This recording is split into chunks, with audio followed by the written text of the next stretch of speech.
to lying to the FBI, but the Justice Department sought to dismiss that case. About 400 members of the National Guard have been deployed to protect monuments in the nation's capital. Fox's Lucas Tomlinson at the Pentagon. The unarmed troops were requested earlier this week by the Secretary of the Interior. Over 5,000 National Guard troops had been mobilized to help quell protests, which at times turned violent in Washington, D.C. Those forces had all stood down as protests turned peaceful in recent weeks. But earlier this week, rioters attempted to tear down the statue of Andrew Jackson outside the White House in Lafayette Square. The move comes as President Trump promises prison for those who damage or destroy monuments on federal grounds. A Senate Republican police reform proposal has failed to advance. Democrats say they couldn't support the measure because it didn't go far enough to end police misconduct. This bill woefully falls short of the comprehensive reform needed to address the current policing crisis and achieve meaningful law enforcement accountability. Senate Minority Leader Chuck Schumer, Democrats are now calling for bipartisan talks to reach a deal. America is listening to Fox News.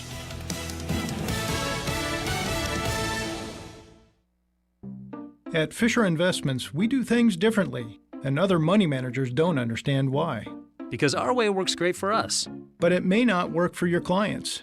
That's why Fisher Investments is a fiduciary, obligated to put clients first. It's the highest standard for a financial advisor. So, what do you provide? Cookie-cutter portfolios like the rest of us? No cookie-cutter portfolios here. Fisher Investments tailors portfolios to meet each client's goals and needs. But you do sell investments that earn you high commissions, right? And make commissions when you make trades for your clients? No, Fisher Investments doesn't sell any commission investment products, and we never earn commissions on trades. So what's in it for you? Fisher Investments fees are structured so we do better when our clients do better. When it comes to helping clients achieve a comfortable retirement, we're clearly different. Visit FisherInvestments.com to find out why investors like you switch to us. Fisher Investments, clearly different money management. Investments in securities involve the risk of loss. Twitter adds another warning label to one of President Trump's tweets. Twitter says the president violated its policy against abusive behavior when he posted, "There will never be an autonomous zone in Washington, D.C. as long as I'm your president. If they try, they will be met with serious force." White House Press Secretary Kayleigh McEnany responded saying, "Recall what happened in Seattle's lawless Chop Zone, where multiple people have been shot and one 19-year-old tragically lost his life." Last month, President Trump signed an executive order aimed at cracking down on what he describes as censorship on social media platforms. Rachel Sutherland, Fox News. Israeli and Palestinian authorities have brought back some coronavirus restrictions after the number of new cases jumped in what officials fear could be a second wave of infections. Israel's cabinet today approving the resumption of counter-terrorism surveillance technology to track infections, a practice that had been halted earlier this month over privacy concerns.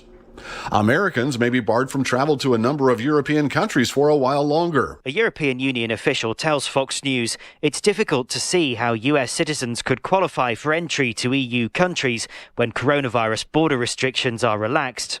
A travel ban is due to be eased next week, but it could be selective, with the EU recommending visitors should only be allowed from countries where the virus is under at least as much control as it is in Europe. The US banned most travel from the EU in March. In London, Simon Owen, Fox News. Twitter announcing today that its employees in the U.S. will get Election Day off to cast their ballots starting this year. The social media platform will also give employees around the world time off to vote in their own national elections. Twitter says its workers responsible for election-related work, including security, will be required to be on the job. I'm Rich Dennison, and this is Fox News. Your news, your town, your station. KVFD News when it breaks. From the Jerry Sheeter Newsroom, I'm Rob Jones. There will be a Juneteenth celebration tonight here in Fort Dodge. One of the organizers, Sherry Washington from the Fort Dodge NAACP, explains why the event is tonight instead of last week.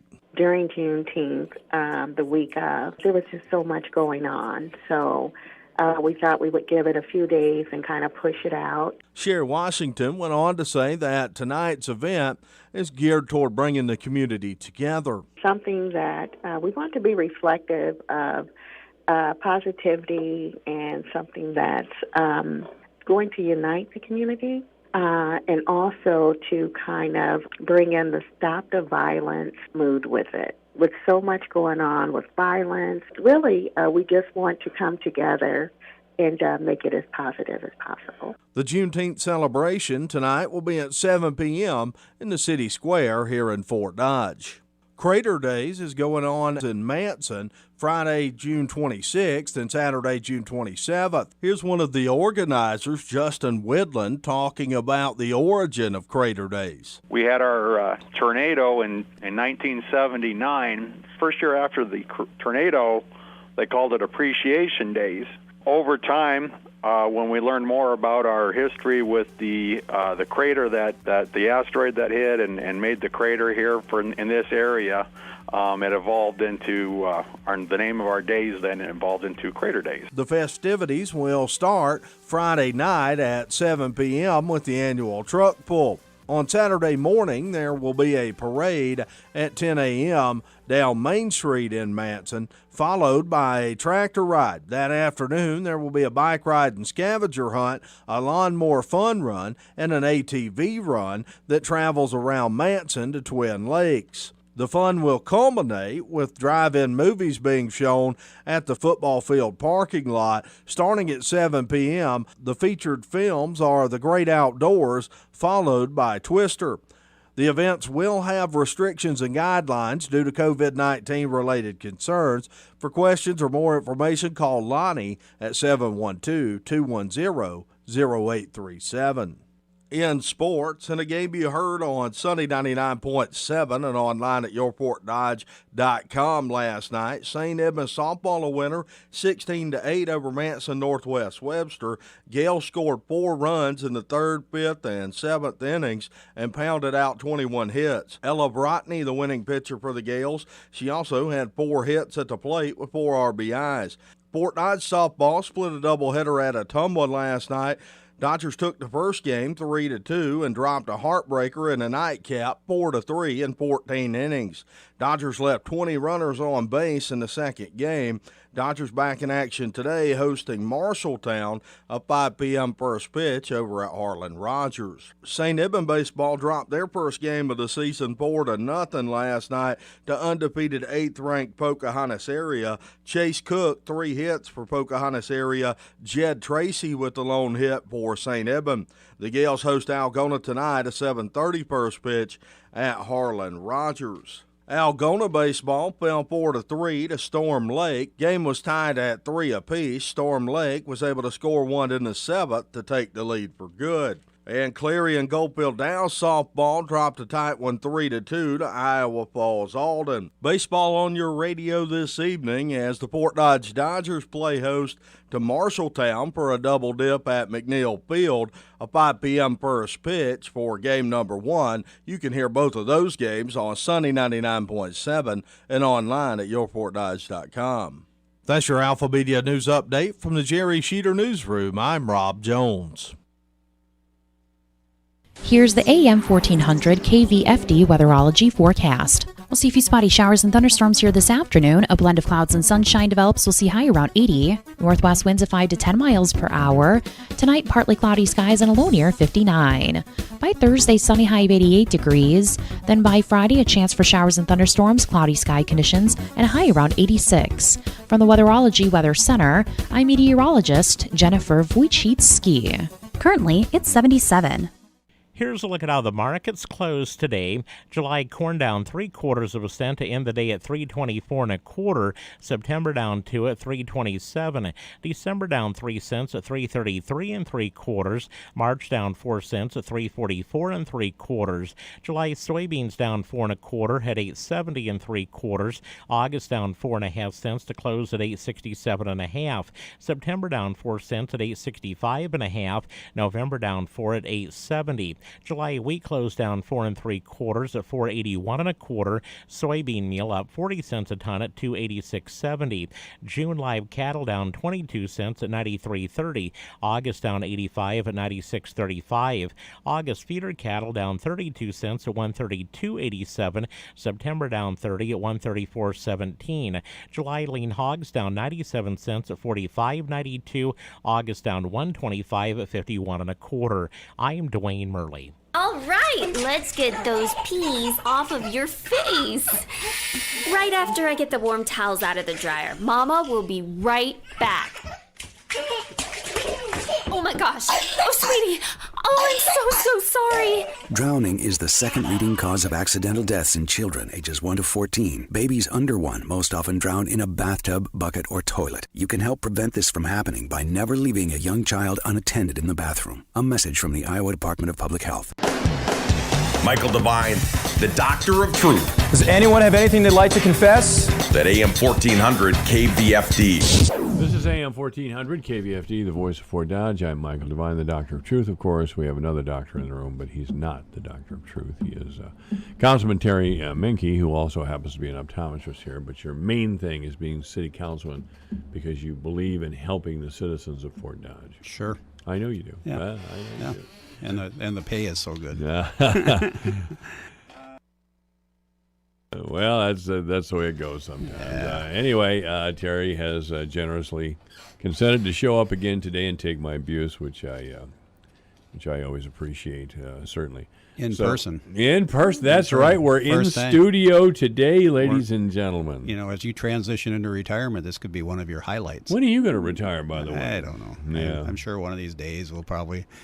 My biggest problem is finding somebody that wants to move to Fort Dodge and take my practice over, because that's the big challenge, is finding these young kids get out there in debt, quite a bit of debt. Oh, yeah. And they all want to go to the big cities. Sure. So we've got to find a hometown person, male or female. What made you decide to come to Fort Dodge? Well, it was a long story. I was broke and had a job offer. And with a from what company? From Pearl Vision. Ah, that's right. The company that shall not be named. 40 years ago. I see you've gotten over that to some extent. Yeah, to some extent. But, you know, I think if I would have managed it properly, I'd probably still would have been there. But it was just, I had an opportunity to sell it, and I sold it, and the guy didn't pay me for it. And yeah.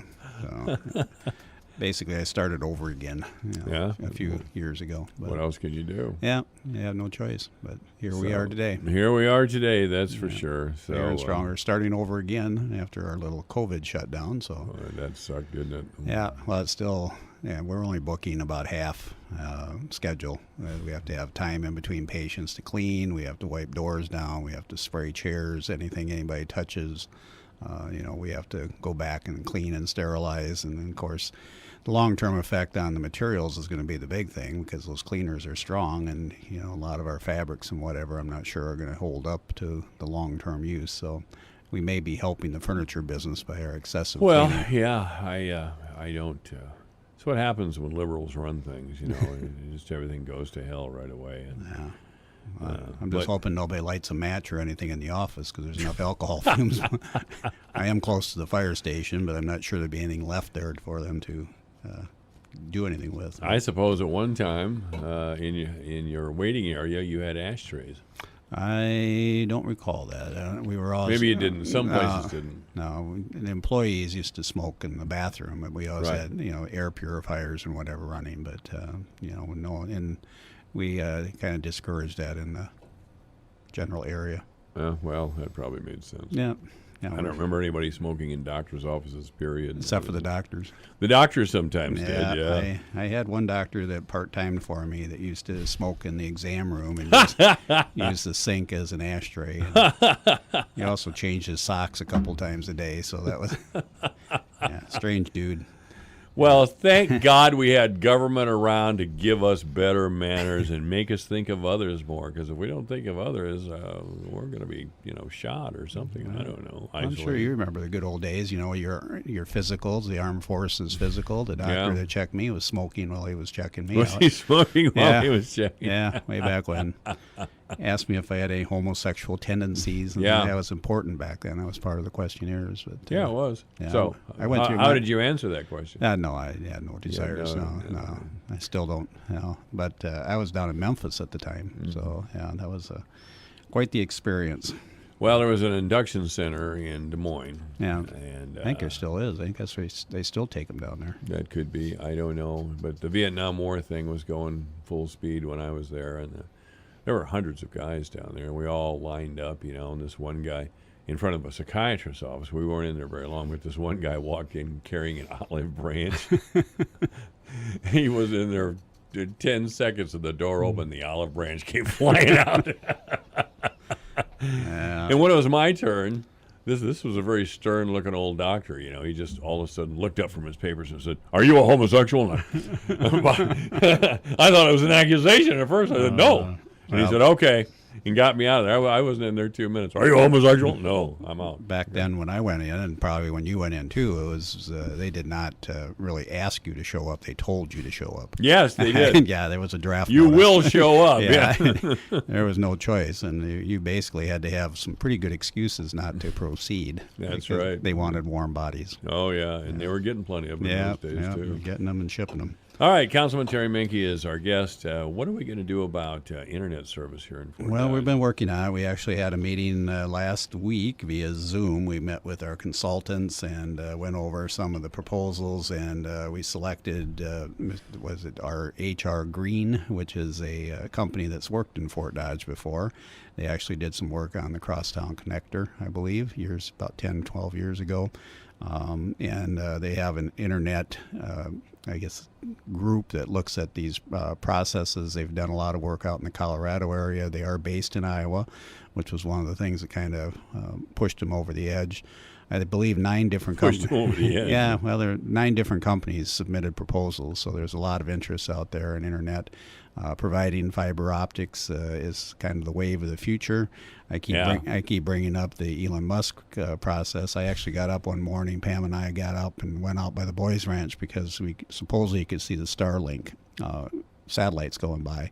Really? And I stood out there on the road. You know, I haven't been out on the gravel road in the dark for a number of years. But I saw a couple of the satellites go by. But he continues to launch those satellites, 96 at a time. And I actually signed up for the beta test on it, but they haven't really announced yet if they're going to be using this area yet for beta testing. But the internet service, I think, is going to transition over the years. Every time I bring it up, Mr. Dean, Curtis Dean, tells us that that may be a factor, but they're primarily going to concentrate on areas that don't have internet right now, which is Africa. I was going to say Africa, Siberia. Yeah, I don't know. But I think eventually with Mr. Musk's capabilities and his financial backing, which is himself, I think you're going to see more and more internet be satellite based. But how did he get so fat anyway? I don't know. Yes, the guy is he's obviously done a lot. He's got that tunnel going in Vegas, I think it is, underground. Or, he's got so many things going. I don't even know what he's doing. SpaceX. It's all over my head. Space shots. It's amazing. I don't know how he keeps track of all that. But again, internet service is coming to Fort Dodge. The timeline, it's a little bit stretched out compared to where it was. I thought originally we were going to probably have service here by the end of 2021, but now they're pushing that back a little bit. They're thinking the service will be activated April of 2022, which means we got a little while left to wait. And I'm sure you're as frustrated as I am with the internet service. It's hard to stream videos and do what we need to do a lot of times. We're essentially in the late 70s here. Yeah, we're a little sluggish, and I know the technology is close by, but unfortunately we're kind of like a donut. I think Webster Calhoun has us pretty well surrounded with their fiber optics and very good, reliable service. But we do have, I believe, the feasibility report's going to be back fairly quickly in October. They're looking at it, and then we're going to look at partnering up with somebody with hopefully deeper pockets in the city.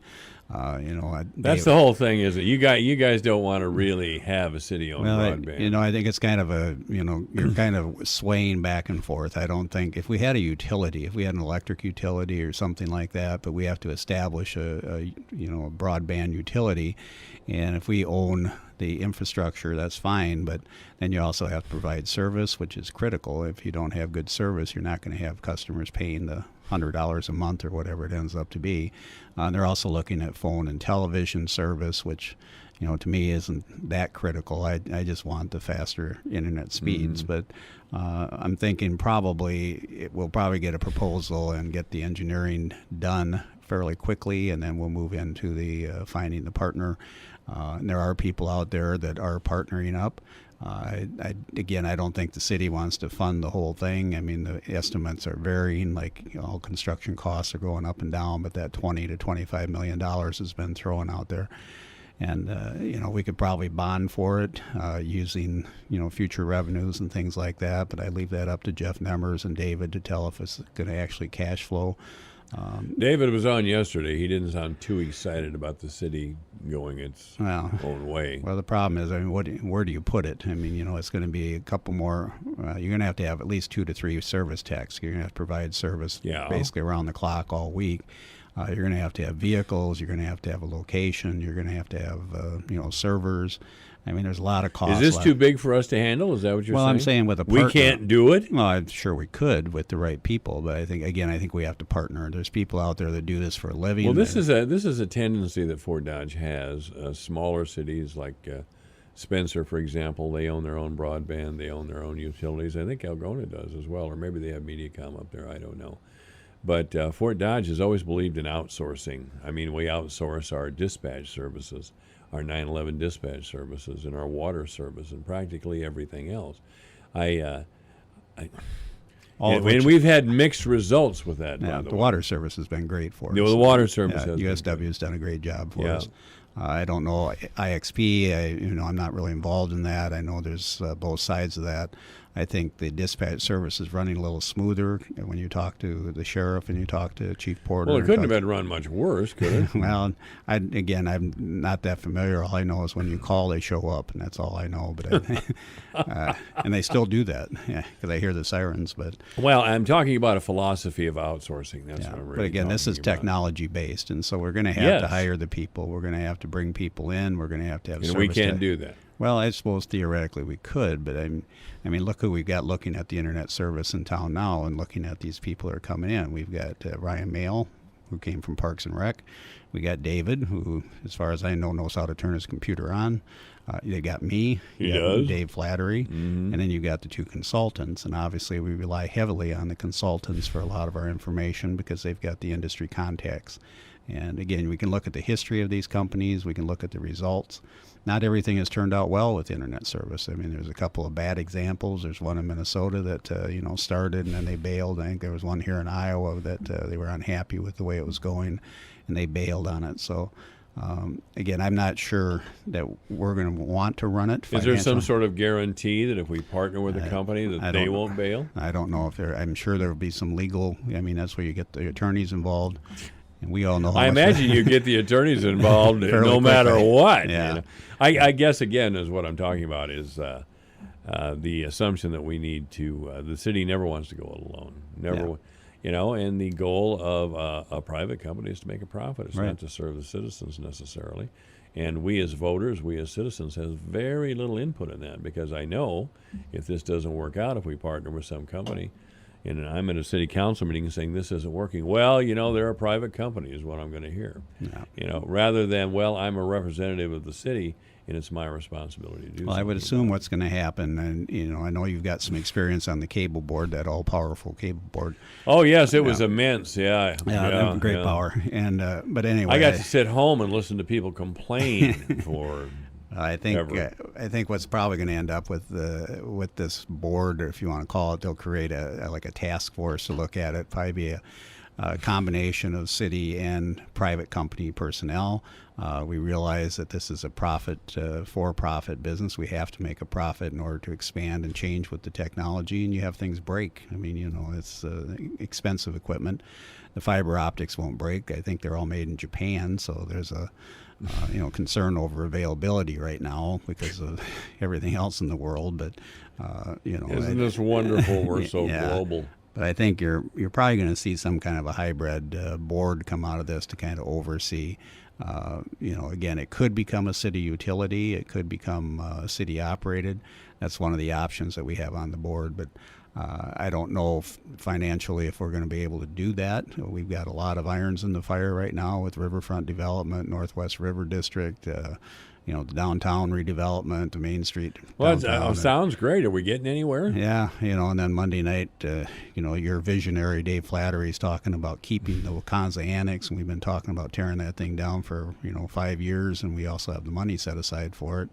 So, I mean, things change, and we don't know what's going to happen with the rec center.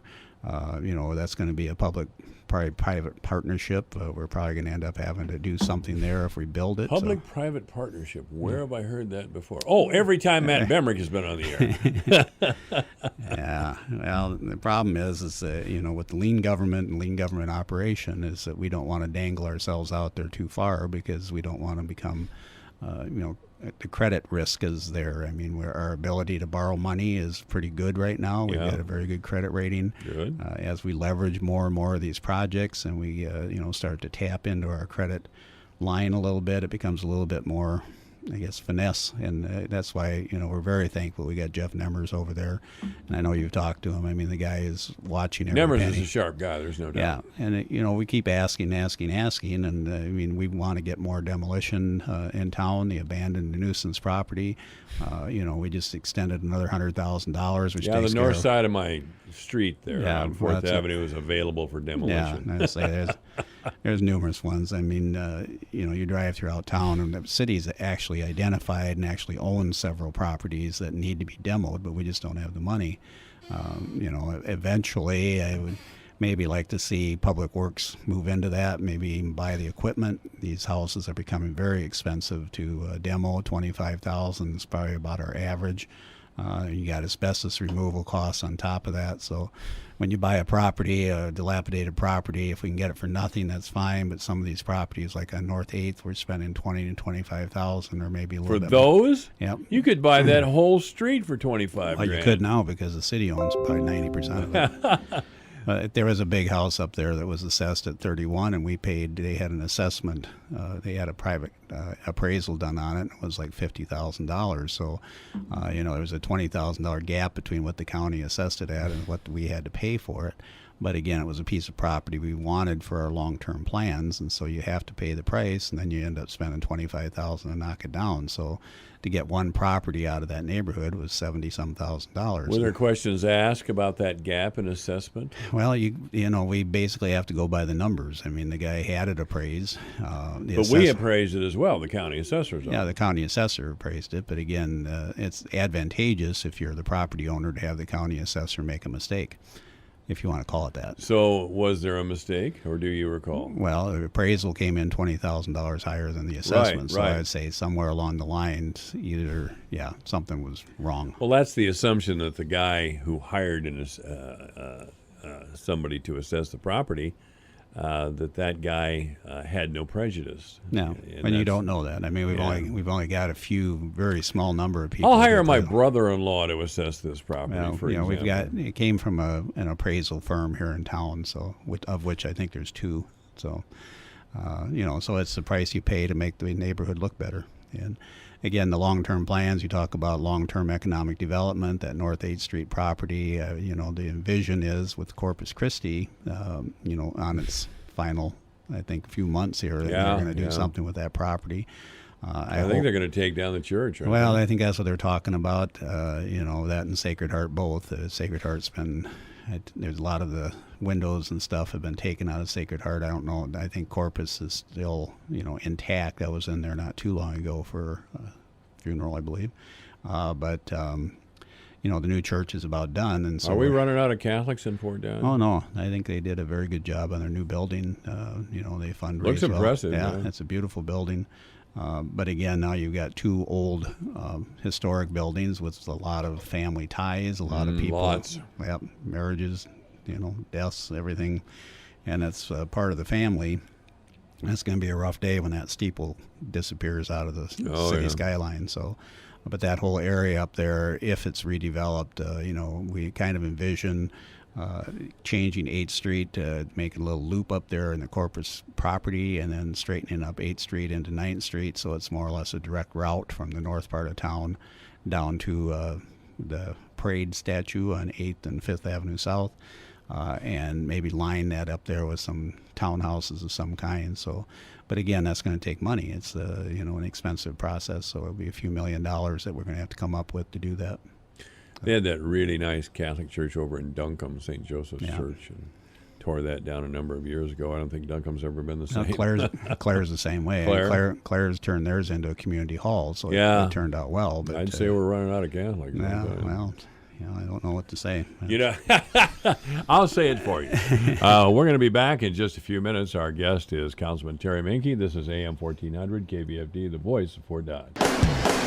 Michael Devine, the Doctor of Truth. Does anyone have anything they'd like to confess? At AM 1400 KVFD. It's 2:31. The news is coming up. We all need a little help sometimes. Lifelong Links connects older Iowans who need assistance with living independently. During these challenging times, you may find yourself in need of a little assistance in order to remain healthy and safe in your home. Lifelong Links from the Iowa Department on Aging will connect you to available resources such as food, meals, personal care, or just someone to talk with. Please call 866-468-7887 and you will receive a supportive response to help navigate these uncertain times together. I've always wanted to learn another language, but every time I try, it never sticks. So I decided to give Babbel a try, and I really like the teaching method of the app. I started with the beginner lesson on Babbel, and it starts with simple words and phrases, and soon you're putting those words into a conversation. Each lesson takes about 10 to 15 minutes, and they're all really different, which keeps things interesting. The app is really smart. It actually keeps track of the words I'm struggling with so I can practice them and get better. I chose Babbel because it was created by real language teachers. They built it around real life, how people actually communicate, and what they care about. I can't wait to use my new language skills in the real world. Dos cervezas, por favor. With Babbel, get conversational in Spanish, French, German, and more. It just takes 10 to 15 minutes a day. Now try Babbel free. Just go to Babbel.com and start learning a new language today. That's Babbel.com. Babbel.com. Your news, your town, your station. KVFD News when it breaks. With your KVFD News update, I'm Rob Jones. There will be a Juneteenth celebration tonight here in Fort Dodge. One of the organizers, Sherry Washington from the Fort Dodge NAACP, went on to say that tonight's event is geared toward bringing the community together. Something that we want to be reflective of positivity and something that's going to unite the community. And also to kind of bring in the stop the violence mood with it. With so much going on with violence, really, we just want to come together and make it as positive as possible. The Juneteenth celebration tonight will be at 7 p.m. in the city square here in Fort Dodge.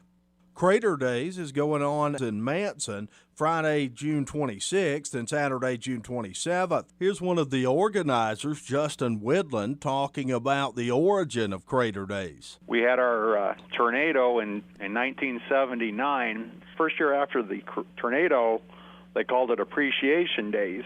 Over time, when we learned more about our history with the crater that the asteroid that hit and made the crater here in this area, it evolved into the name of our days. Then it evolved into Crater Days. The festivities will start Friday night at 7 p.m. with the annual truck pull. On Saturday morning, there will be a parade at 10 a.m. down Main Street in Manson, followed by a tractor ride. The fun will culminate with drive-in movies being shown at the football field parking lot starting at 7 p.m. For questions or more information, call Lonnie at 712-210-0837. St. Edmunds softball a winner, 16-8 over Manson Northwest Webster. Gale scored 4 runs in the 3rd, 5th, and 7th innings and pounded out 21 hits. Ella Brotney, the winning pitcher for the Gales, she also had 4 hits at the plate with 4 RBIs. Fort Dodge softball split a doubleheader at Ottumwa last night. Dodgers took the first game 3-2 and dropped a heartbreaker in a nightcap 4-3 in 14 innings. St. Edmund baseball dropped their first game of the season 4-0 last night to undefeated 8th-ranked Pocahontas area. The Gales host Algona tonight, a 7:30 first pitch at Harlan Rogers. Baseball on your radio this evening as the Fort Dodge Dodgers play host to Marshalltown for a double dip at McNeil Field, a 5 p.m. first pitch for game number 1. You can hear both of those games on Sunny 99.7 and online at yourfortdodge.com. For KVFD from the Jerry Sheeter Newsroom, I'm Rob Jones. This is AM 1400 KVFD, the voice for Dodge 235. We'll get back with Councilman Menke in just a couple of minutes. The obituaries this hour brought to you by Gunderson Funeral Home and Cremation Services at 1615 North 15th Street, Fort Dodge. You may contact Gunderson Funeral Home, that doggone computer. You may contact Gunderson's Funeral Home and Cremation Services by calling 515-576-7128 or online at www.gundersonfuneralhome.com. Melvin Souter has passed away. Melvin Souter of the Manson area has passed away. Mr. Souter's funeral will be at 10:30 in the morning tomorrow at Corpus Christi Church. Visitation from 5 to 7 today at Gunderson Funeral Home. Obituaries this hour brought to you by Gunderson Funeral Home and Cremation Services at 1615 North 15th Street, Fort Dodge. You may contact Gunderson Funeral Home and Cremation Services by calling 515-576-7128 or online at www.gundersonfuneralhome.com. It's 2:36 at AM 1400 KVFD, the voice of Fort Dodge, 78 degrees.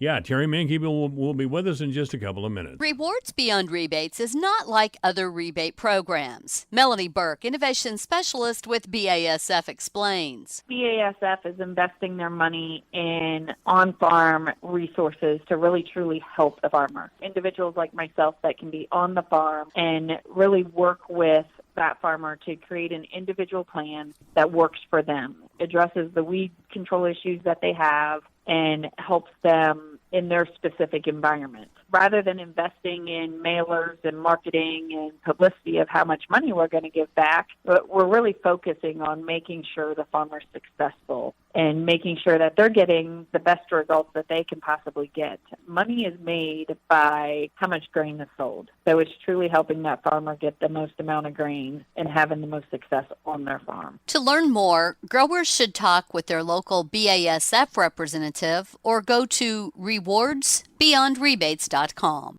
Looking for a quick, healthy dinner for the family tonight? Think pork. Cuts with either loin or chop in their names are an especially good source of lean protein. And ounce for ounce, deliver the kind of fuel you want powering your body. Delicious, nutritious pork. Pick some up today to have on the table in just 10 minutes. Delight your family with a nutritional meal featuring lean, versatile pork. For tips and recipes, go to pork.org/cooking. More choices, more money.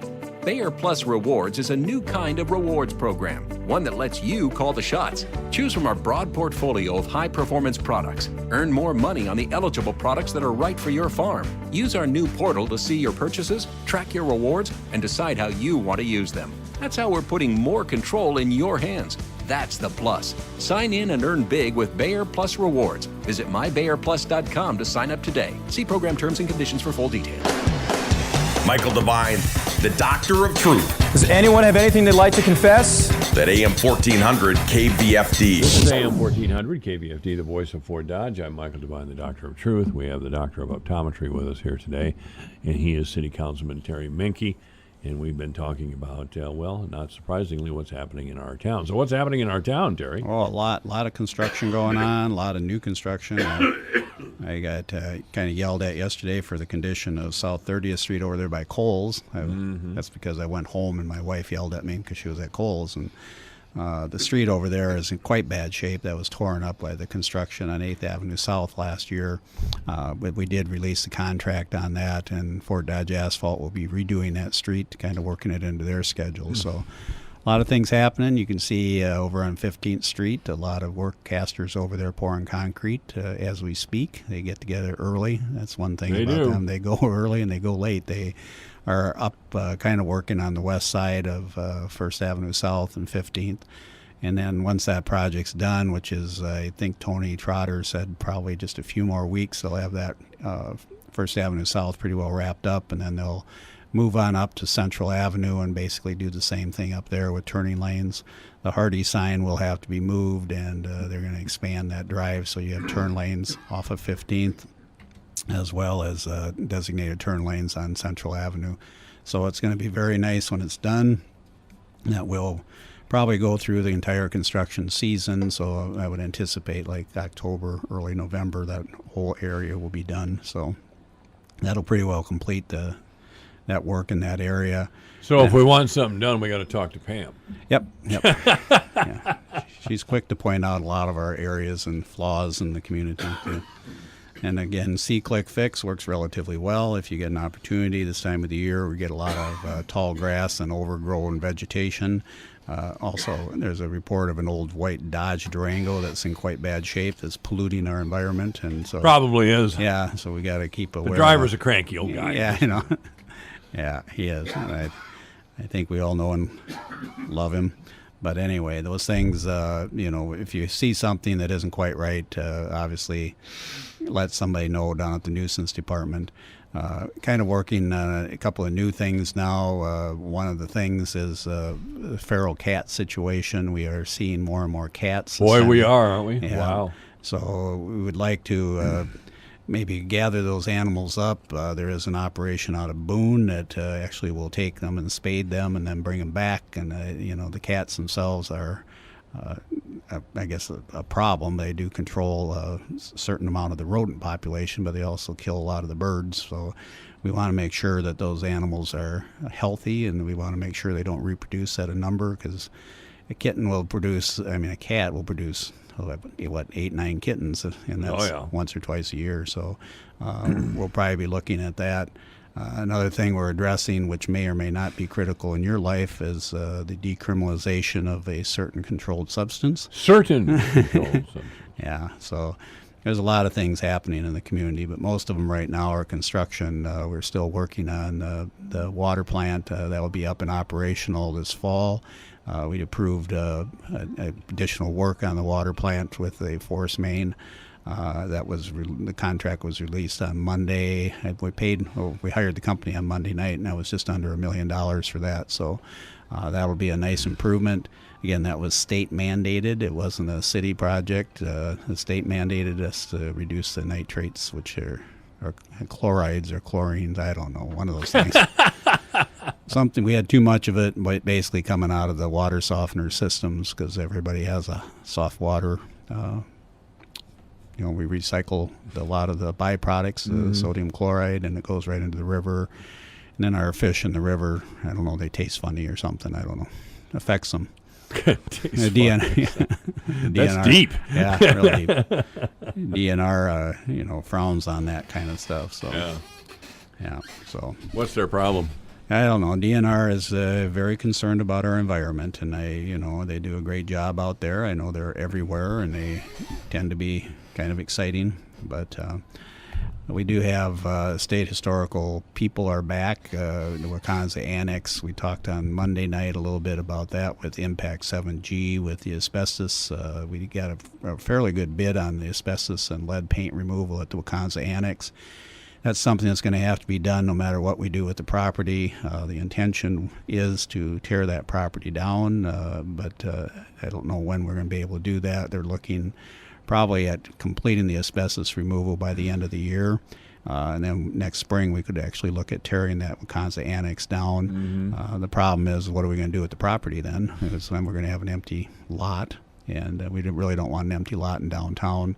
The hope was to put the rec center there. Come on, man! You still got all kinds of abandoned buildings. Oh yeah. And you're worried about an empty lot. Yeah, it's a big empty lot. Yeah. If nothing else, it would make the warden stand out a little better and maybe stimulate some additional discussion on that. I don't think so. You don't think so? Yeah. Well, we keep trying. Well, maybe it'll stimulate extra discussion, but we need some people.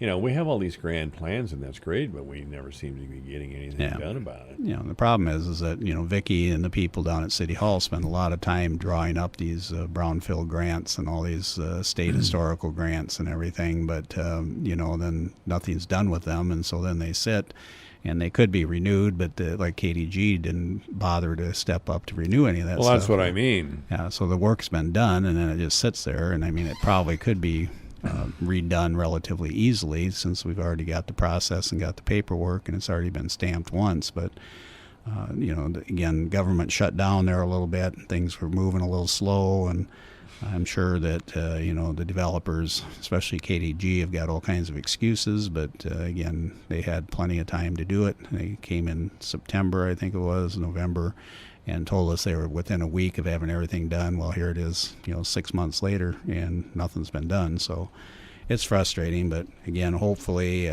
we've kind of given direction a couple of times to David and to Mark Crimmins to start some kind of a process where we can get that property back and maybe work with somebody else to get that done. But my impression is that I don't think that KDG is going to give up without a fight, and so I would imagine this will be tied that up. surprises me. They haven't done anything. What is their problem? Well, it's like everything else. When you're dealing with government, you always think that you've got the upper hand, and you like to negotiate a good deal in your favor. And if you've got the time, they come here, make promises, they do absolutely nothing, then they want to be bought out of their contract. Yeah. And they also told us in a letter that they're monitoring, comments made in the newspaper. They'll probably be listening to you talk about this. And good. We'll bite me, KDG.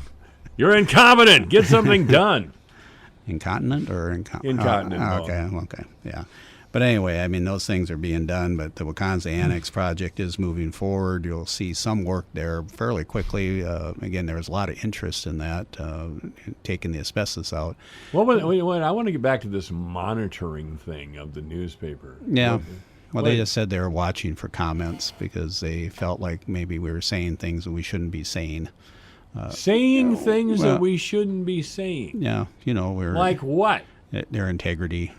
Their integrity. I don't you know. mean that promise they made to open up an office here in town that they did not follow through with? Yeah. As a matter of fact, name me something that KDG is contractually obligated to do that they actually did. I'd have to think about that. Probably. Yeah, exactly. I'd have to go through my notes. So I'm amazed that they're trying to intimidate the city of Fort Dodge by actually monitoring comments made about their integrity. The biggest problem is they didn't pick up the phone or tape anything on their keyboard for like 6 months. Despite repeated, they claim that the city never reached out to them, never communicated anything to them, that it's all the city's fault. But they've documented, staff has documented the numerous phone calls. I was going to say, you did that, right? Yep, everything's logged and noted, duly noted, and basically, even now, I don't know what kind of communications we're having. We've been kind of out of the loop here recently, but I think more than likely the communication has ceased on both sides. We keep reaching out because if nothing else, and all they've got is threats. Yeah, well, we've got numerous maintenance property issues on the. If you look at the Warden, if you look at the front of the Warden, look at that deck up above the facade. There's about 8 trees up there growing right now. 8 trees. Yeah, and it's not intended to be a garden. No. And so those trees are obviously a nuisance. They shouldn't be there. The windows being broken. The guy from Impact 7G, which is adjacent to the Warden's, talking about the varmints inside the building. Varmints? Yeah. They must be large by now. Well, they used to have a lot of cats over there, but they caught a lot of the cats and released them elsewhere. I don't know where, but, there's a lot of things in there that shouldn't be. And such as? I suppose cats and rats and raccoons people, and probably people, But again, it's an eyesore, and I think it needs to come down. Mr. Flattery is double thinking that. He thinks it can be preserved, but again, that's the Warden Plaza. No, the Wakanza Annex. Yeah, So I pointed out that he was wrong, but he didn't listen to me. You're looking at millions of dollars of renovation, and then again, what are you going to do with it? You're going to bring in 100 apartments that are going to be low income, more or less. We don't need more low income housing in Fort Dodge. Low income apartments? I didn't know. I don't know what else we could do with it. What else could we do with it? It was low income apartments when it was still open. Yeah, if you're looking for nice apartments, the parking situation is going to be terrible down there. If you have upper end apartments, they're all going to want 1 or 2 parking spots. We don't have a parking ramp adjacent to it. We've got lots available to the south, but again, between the Warden and the Wakanza Annex, if we're developing both of them, that's going to create a problem. So I don't see any useful life out of the Wakanza Annex. I think it needs to go. Well, this is what happened in Des Moines a number of years ago. They started renovating some of the old buildings in Des Moines and made them upper end apartments for young urban professionals, which is kind of what we were trying to do here at Fort Dodge. Well, it worked for a while there, but the urban professionals grew up a little bit and got houses and got married and had kids. So it went the other way on them. But I don't know, and of course we counted quite a bit on more businesses coming to the Iowa crossroads of global innovation. Hasn't materialized. I don't know what these people that are going to come to the Warden Plaza would do for a living. Again, it depends. I mean, I envision kind of like what Sioux City did, is to bring in some kind of a hotel situation to take 1 or 2 floors. You could probably make 1 floor a senior living, maybe partnership with a local retirement facility.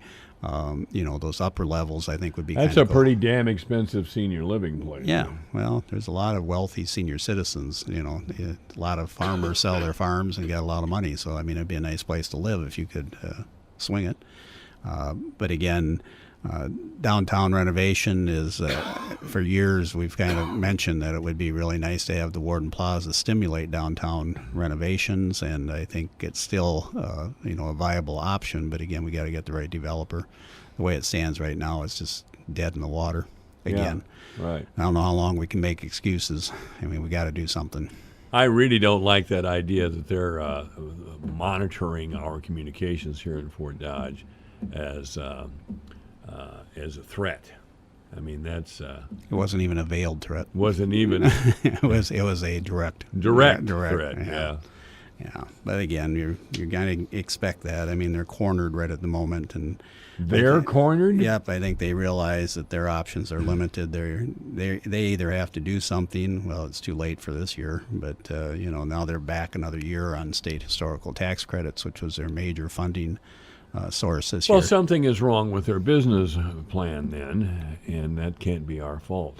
I think the expression is they bit off more than they could chew. Yeah, I don't know how big a company they are or whatever. I know that not big enough. Yeah, obviously. Yeah. So anyway, we did have a meeting Monday night. We are back in the council chambers. We're still separated. There, huh? Yep. There's 3 of us down front, and the rest of them stare at the back of our heads, which I'm sure is a real pretty sight for those on the upper tier. But it was kind of fun getting back together. It was Zoomed, so you could join us. Yeah. Actually, planning and zoning last night was a Zoom meeting. I got involved in that just by watching and listening. They were talking about changing the zoning out at the mall area. Going from the shopping center designation, which is something we just did a year or 2 ago at the request of the prior owner, and now they're going to planned development. One of the advantages of planned development is they can have taller buildings out there, so if a hotel does ever build in that area out there, they can go 6 stories without any problem. So the plans that they submitted last night are very nice. I think they've got several buildings. They've got a couple of lots already sold. I think they're moving forward with talking with the neighbors off to the west, J-Mars, and the steakhouse out there. Is that a sushi place or a steakhouse? The old Long John Silver's. Yeah, I don't know what it is. Yeah, but cross easements are important to get it from their property into the mall property. I would expect, I was kind of thinking they were going to start building out there this spring, but I haven't seen anything, knocked down or dug here recently. So I know they're continuing to work on it. And the new plans that they've got are pretty nice. They've got some infrastructure work that, the city will probably end up getting a couple new streets out of this deal. They did include sidewalks around the perimeter of the buildings, which I was asking for because, especially with Brown Shoe Fit out there, doing their fun night, fit night, whatever he calls it, whatever Craig calls it. But I thought it would be important to get sidewalks there. So they did incorporate 5-foot wide sidewalks around the perimeter of the building, which will, I think, really make it more accessible. So. Yeah. So anyway, that was last night at Planning and Zoning, and that was zoning changes will come in front of council, and then they have to come back, I believe, for site plan work and additional work. So they're still crossing the T's and dotting the I's on that entire project, but it is moving forward, even though you don't see it happening. It's moving forward. So all right, that's always good. Yeah. But other than that, we've got... other than that, we've got some of the upcoming workshops. A lot of those have been delayed because they wanted us all together. Right. So Rural Housing 360 is going to be in July. The Snell Crawford Expo Park renovation, which will be an interesting discussion. They're talking about, driving through the water down there and some of the changes to improve accessibility in Snell Crawford Expo. We're not really sure what's happening there. I think they're planning that to be more or less like an art garden type thing. We're still trying to get that. Art garden? Yeah. Okay, tell me what that is. Well, they're going to put statues, and they have, maybe like... not of Columbus, I hope. No, or anybody else. No. We are hoping that they do consider renaming Expo after Pastor Al. That's on the agenda at some point, but again, with this COVID thing, we haven't had a chance. Parks and Rec hasn't met for a while. The update on feasibility and the request for information will be in August, so the broadband is moving forward. And then our strategic planning that's normally done in April will be done in September this year. So I've got a list of things that I would like to discuss and put on the plans for the future. And I think we're moving forward, slowly coming back to quote-unquote normal, whatever that is. I seem to have forgotten. What normal is? What normal is, yeah. We live in a time, ladies and gentlemen, where the man who led the Union Army to victory over the slaveholders of the South is now disparaged as a racist. His statue has had paint and blood thrown at it and is ultimately toppled. Yeah. Tell me what kind of world that is. I don't know. It's a sad world. Yeah. But we're making it better tonight. Juneteenth celebration. Thank you for reminding me. That's tonight, 7 o'clock at City Square. Sherry Washington is kind of heading that up again, and she will be there with Pastor Rob out of Des Moines and Angela Davis, a nice young lady here in town that has a shop up on 12th Street that they're redoing. Very What's interesting. the name of the shop? Angela, let's see now. What is it? I don't remember. She was got an award last year from the Main Street group. I should kick myself that I don't know the name of her shop. I've been in there. I know what you're talking about now. Yeah, it's right on the right-hand side, east side of the building, up there on 12th Street. Right. Yeah, she's a real nice lady. But, so there's, Clean Peace with the Wellness Project. She'll be there talking. I believe Charles is on the agenda. Charles is on the agenda. He's going to get up there and stare at you, and he's going to look down on you. That's Charles? No, I yeah, because you're smaller than him. He can get that Sonny Liston stare going. He can, Yeah. There's young people I knew when they were kids or pushing 40 now. I think they're still afraid of Charles when he worked over at the school. Yeah, I've worked with Charles over the years on several different projects, and done a lot of work in Pleasant Valley with Charles and the group down there. So there's a lot of interesting things happening. We're hoping to get everybody together. And again, there is a reward out. If you know anything about that shooting down in Pleasant Valley, please come forward. You don't have to give your name. You can call in and, get $7,000, I believe the award is now. And the number is not traced back to you. So if you know anything, I know DCI has agents here in town, and they are actively pursuing this. $7,000, I'd rat them out. That's just me. Yeah, well, I would rat them out just because I didn't want that kind of person in the community. And again, higher thinking, higher moral standards. But again, at 4:45 in the morning, it's a tough time to be awake, let alone out partying or whatever they were doing. But who knows? It's a sad situation. And again, I don't think it was the Pleasant Valley residents that had anything to do with that. I think people came into Pleasant Valley, and that's what the problem was. But again, we'll know more as time goes on. But again, if you know anything, well, then those folks are out of town, aren't they? Well, probably out of the state. Yeah, they'd be gone. Yeah. So we did demo had the bids on demoing some property, one on 5th Avenue South, South 16th, and South 15th Street. Those three houses, the total demo bid was $77,000. So again, you're looking at $25,000 a house. I know they are working on getting additional funding. Vicki told me they were asking for more funding for demo. I told her whatever she was asking wasn't enough, so ask for more. Never hurts to ask for more. For exciting Panther sports, keep it right here on your home for University of Northern Iowa sports in North Central Iowa. The voice of Fort Dodge, KVFD, Fort Dodge. And An impasse on police reform. I'm Rich Dennison, Fox News. A police reform package drafted by Senate Republicans fails to advance over Democratic opposition. The Justice Act, a Republican police reform measure fast-tracked by Majority Leader Mitch McConnell after the killing of George Floyd and other black Americans in police custody. Senate Democrats can explain to the nation why they made sure the Senate did nothing. But Democratic leader Chuck Schumer says the proposal from Republicans is a legislative cul-de-sac without support from dozens of civil rights groups. These past few weeks have magnified a very old wound in our country. The binding up of that wound is a project that demands more from all of us. The House will take up a Democratic bill with little expected Republican support tomorrow. Fox's Jared Halpern on Capitol Hill. A federal appeals court today ruling prosecutors can dismiss the case against former National Security Advisor Michael Flynn. He pleaded guilty to lying to the FBI, but the Justice Department moved to drop the case. Two Justice Department whistleblowers testifying today about what they believe is improper conduct by the Trump administration.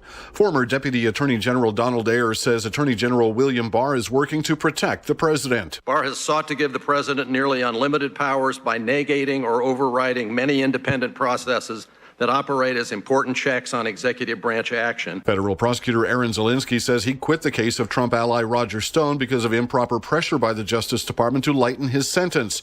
Attorney General Barr will testify before lawmakers next month. Coronavirus concerns sparking new travel restrictions. The governors of New York, New Jersey, and Connecticut say starting at midnight, 2-week quarantines will be required for anyone entering the states from Alabama, Arkansas, Arizona, Florida, North and South Carolina, Washington, Utah, and Texas. America is listening to Fox News.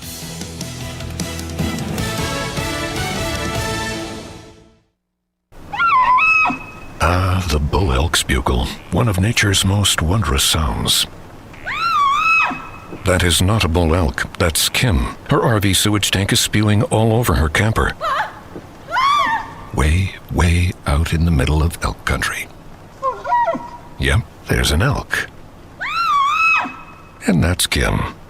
It's wild out there. When it gets too wild, Progressive has your RV covered. Quote today at Progressive.com. Progressive Casualty Insurance Company and Affiliates. Hey, if you're looking to cut costs and free up some cash on a monthly basis, start today with Pure Talk USA. Now, the average family of 4 is saving over $800 a year on cell phone service by switching to Pure Talk USA. Now, every plan includes unlimited talk and text. And by the way, it just starts at $20. So switch to Pure Talk today. Just dial pound 250 keyword Pure Radio. Pure Talk USA. Simply smarter wireless. You'll have the option to receive a one-time auto-dialed text from Pure Talk USA.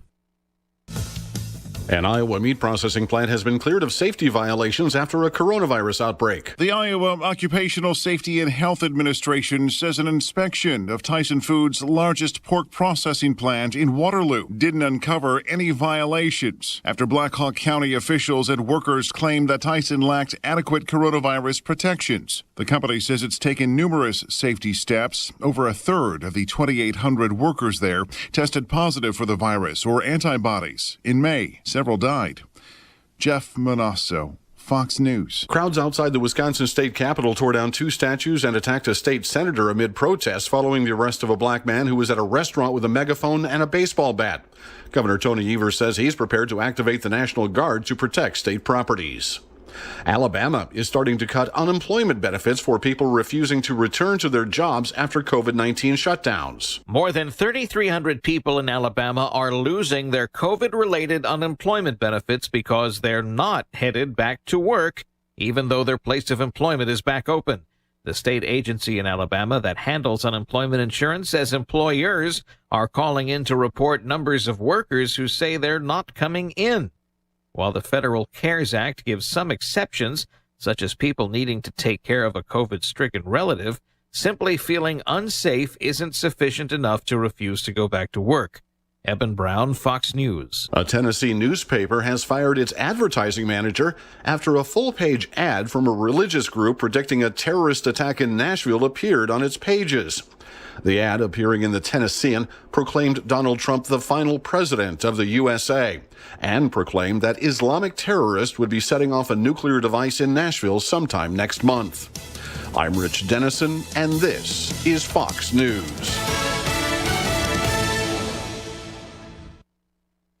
Here's the AM 1400 KVFD weatherology forecast. Chance for scattered thunderstorms this afternoon, otherwise a mix of clouds and sun. Daytime highs approaching 80, northwest winds 8 to 15 miles per hour. 59 tonight, mainly clear. Tomorrow, high of 88. Mid-80s Friday, with a chance for scattered storms, upper 80s Saturday. From the Weatherology Weather Center, I'm meteorologist Jennifer Wojcicki. Currently, it's 78. Your news, your town, your station. KVFD News when it breaks. From the Jerry Sheeter Newsroom, I'm Rob Jones. There will be a Juneteenth celebration tonight here in Fort Dodge. One of the organizers, Sherry Washington from the Fort Dodge NAACP, explains why the event is tonight instead of last week. During Juneteenth, the week of, there was just so much going on. So we thought we would give it a few days and kind of push it out. Sherry Washington went on to say that tonight's event is geared toward bringing the community together. Something that we want to be reflective of positivity and something that's going to unite the community. And also to kind of bring in the stop the violence mood with it. With so much going on with violence, really, we just want to come together and make it as positive as possible. The Juneteenth celebration tonight will be at 7 p.m. in the city square here in Fort Dodge. Crater Days is going on in Manson Friday, June 26th and Saturday, June 27th. Here's one of the organizers, Justin Widland, talking about the origin of Crater Days. We had our tornado in 1979. First year after the tornado, they called it Appreciation Days. Over time, when we learned more about our history with the crater that the asteroid that hit and made the crater here in this area, it evolved into the name of our days. Then it evolved into Crater Days. The festivities will start Friday night at 7 p.m. with the annual truck pull. On Saturday morning, there will be a parade at 10 a.m. down Main Street in Manson, followed by a tractor ride. That afternoon, there will be a bike ride and scavenger hunt, a lawnmower fun run, and an ATV run that travels around Manson to Twin Lakes. The fun will culminate with drive-in movies being shown at the football field parking lot starting at 7 p.m. The featured films are The Great Outdoors, followed by Twister. The events will have restrictions and guidelines due to COVID-19 related concerns. For questions or more information, call Lonnie at 712-210-0837. In sports, in a game you heard on Sunday 99.7 and online at yourportdodge.com last night, St. Edmunds softball a winner 16-8 over Manson Northwest Webster. Gale scored 4 runs in the 3rd, 5th, and 7th innings and pounded out 21 hits. Ella Brotney, the winning pitcher for the Gales, she also had 4 hits at the plate with 4 RBIs. Fort Dodge softball split a doubleheader at Ottumwa last night. Dodgers took the first game 3-2 and dropped a heartbreaker in a nightcap 4-3 in 14 innings. Dodgers left 20 runners on base in the second game.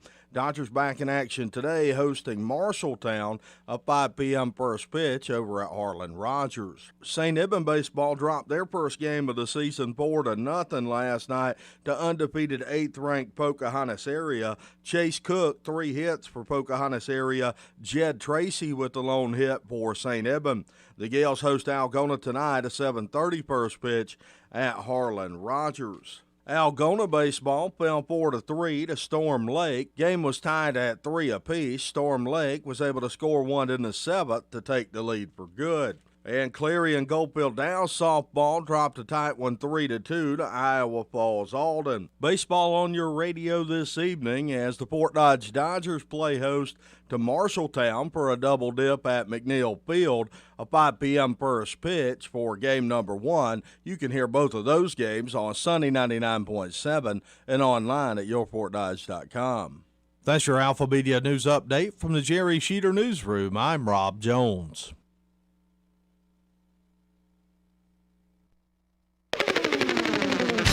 Adventure Bay Water Park is now open at Adventureland. Ride the waves and soak up the sun in the oceans of aquatic fun. Fun for the whole family, and it's all included with your admission to Adventureland Park. 2 great parks, all for one low price. See our website for park and water park operation dates.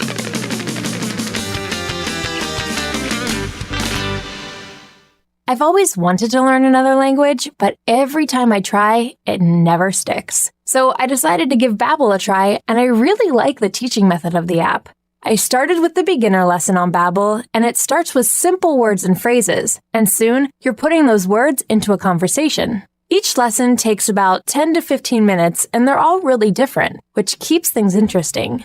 The app is really smart. It actually keeps track of the words I'm struggling with so I can practice them and get better. I chose Babbel because it was created by real language teachers. They built it around real life, how people actually communicate, and what they care about.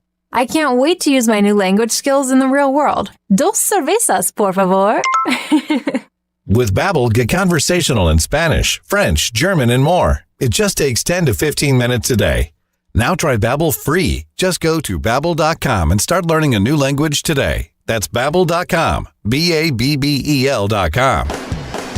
Michael Devine, the Doctor of Truth. Does anyone have anything they'd like to confess? At AM 1400 KVFD. That's right. I'm Michael Devine. I am the Doctor of Truth, but since we know each other so well now, you can just call me Truth. On the phone with me now is the Communications Director at the Iowa Cattlemen's Association. She is Katie Olthoff. Please correct me if I mispronounce your last name. No, you did just fine. I hit it on the head, huh? All right. You got it. All right. That's the only smart thing I'm going to do all day, so there we go. How you doing today, Katie? I'm pretty good. I'm up here, not up here, south of you. I'm down here south of you from the farm here in Stanhope today. Yeah, that's. I looked up your Facebook page. You live in Stanhope, and you are the former communications specialist, by the way, of the Iowa Turkey Federation, which I think is interesting. So you must have went to Iowa State's communication program, right? I did not, actually. You didn't? No, I'm from Stratford originally, so not too far away either.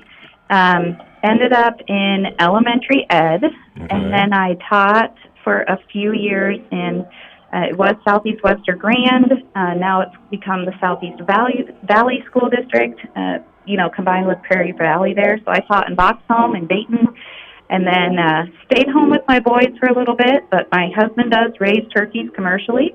And so I started working for the Turkey Federation part-time, and then, to be honest, when bird flu came through, we decided we needed to diversify our income a little bit. And, that was awful. I ended up... That was just awful. That bird yeah, flu, so ended up full-time for the Cattlemen's Association at that point, and that's been just about 5 years now, and I absolutely love it. Love working with our cattle producers across the state.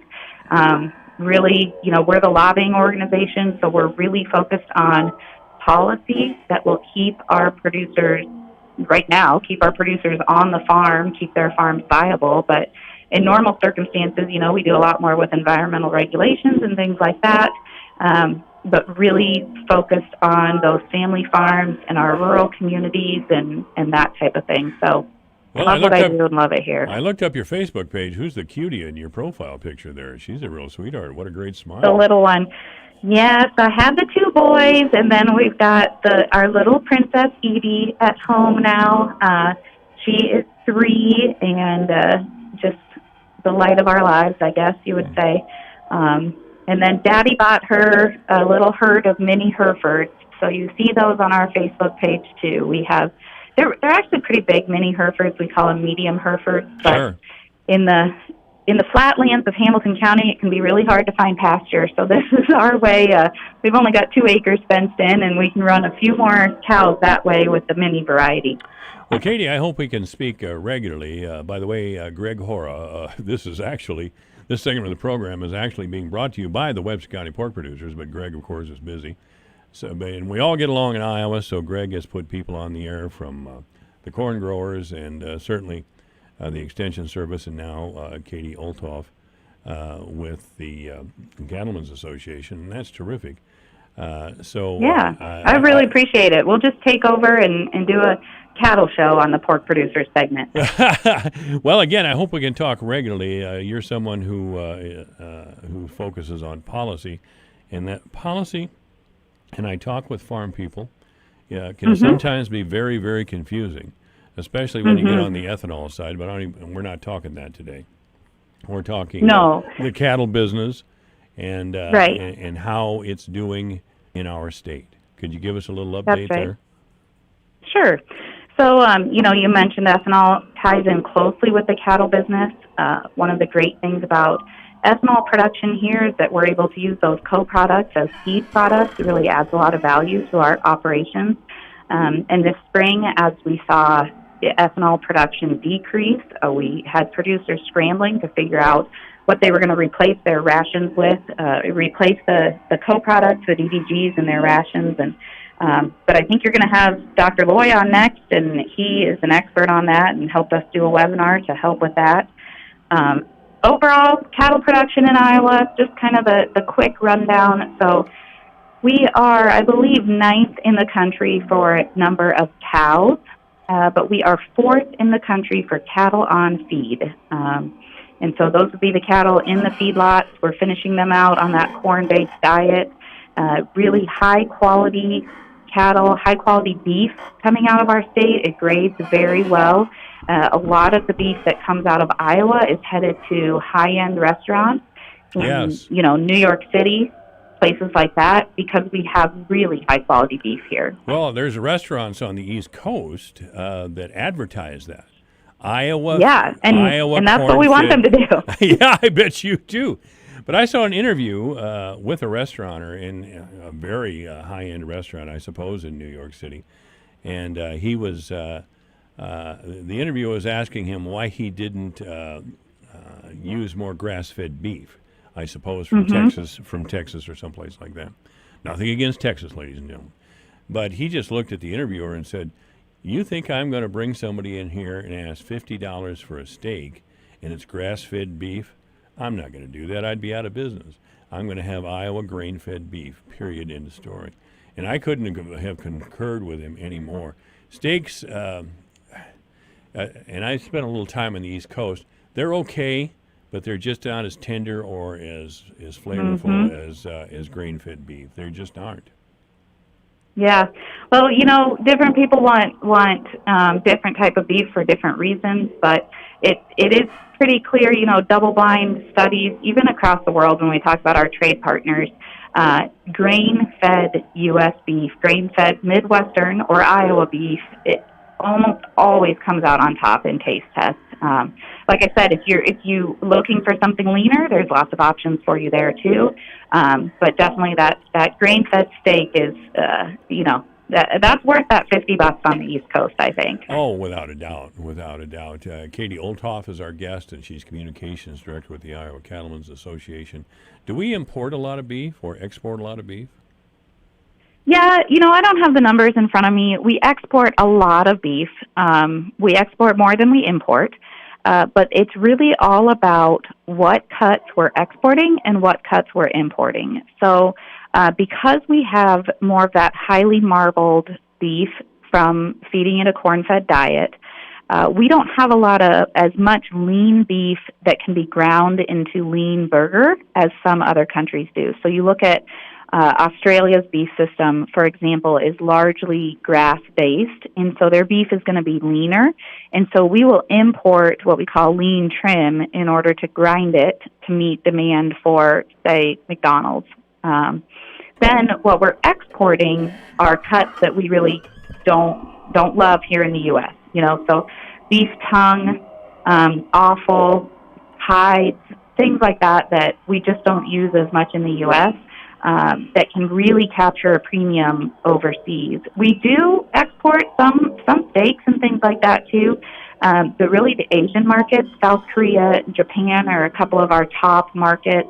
Actually, Canada and Mexico are two of our top markets as well. And we are exporting a lot of those, what we would call variety meats, to those countries. Okay. This is AM 1400, KVFD, the voice of Fort Dodge. How many beef packing plants do we have in Iowa? I think we still have one over in Denison, don't we? No, we don't. It closed. Oh, no. Oh, it closed literally a couple days after I started here at ICA 5 years ago in August, I believe, and kind of controversial. We've seen these plants close down and kind of consolidate over the years, and it's a huge concern of ours. The biggest plant that we have in Iowa right now, I believe, is in Tama. It's a kill plant there, just recently purchased by National Beef, but it's called the Iowa Premium Plant. It processes a lot of those cattle that are headed to those, like we've been talking about, those high-quality restaurants and that kind of thing. We have another regional plant up in Lime Springs, Iowa. It's much smaller, but it's doing well. And again, purchasing a lot of Iowa's cattle, but most of our cattle are slaughtered outside of state lines by, the four major packers are slaughtering most of them. We'd love to see more diversity in those processing facilities and the companies that own them, and that is something that we continually work on here at ICA. Well, we have enough pork plants, I know that. I mean, and that's a good thing. We have one 17 miles Prestige from farms over by Eagle Grove. It's closer to Eagle Grove than here. But it's provided employment and all kinds of things for our area.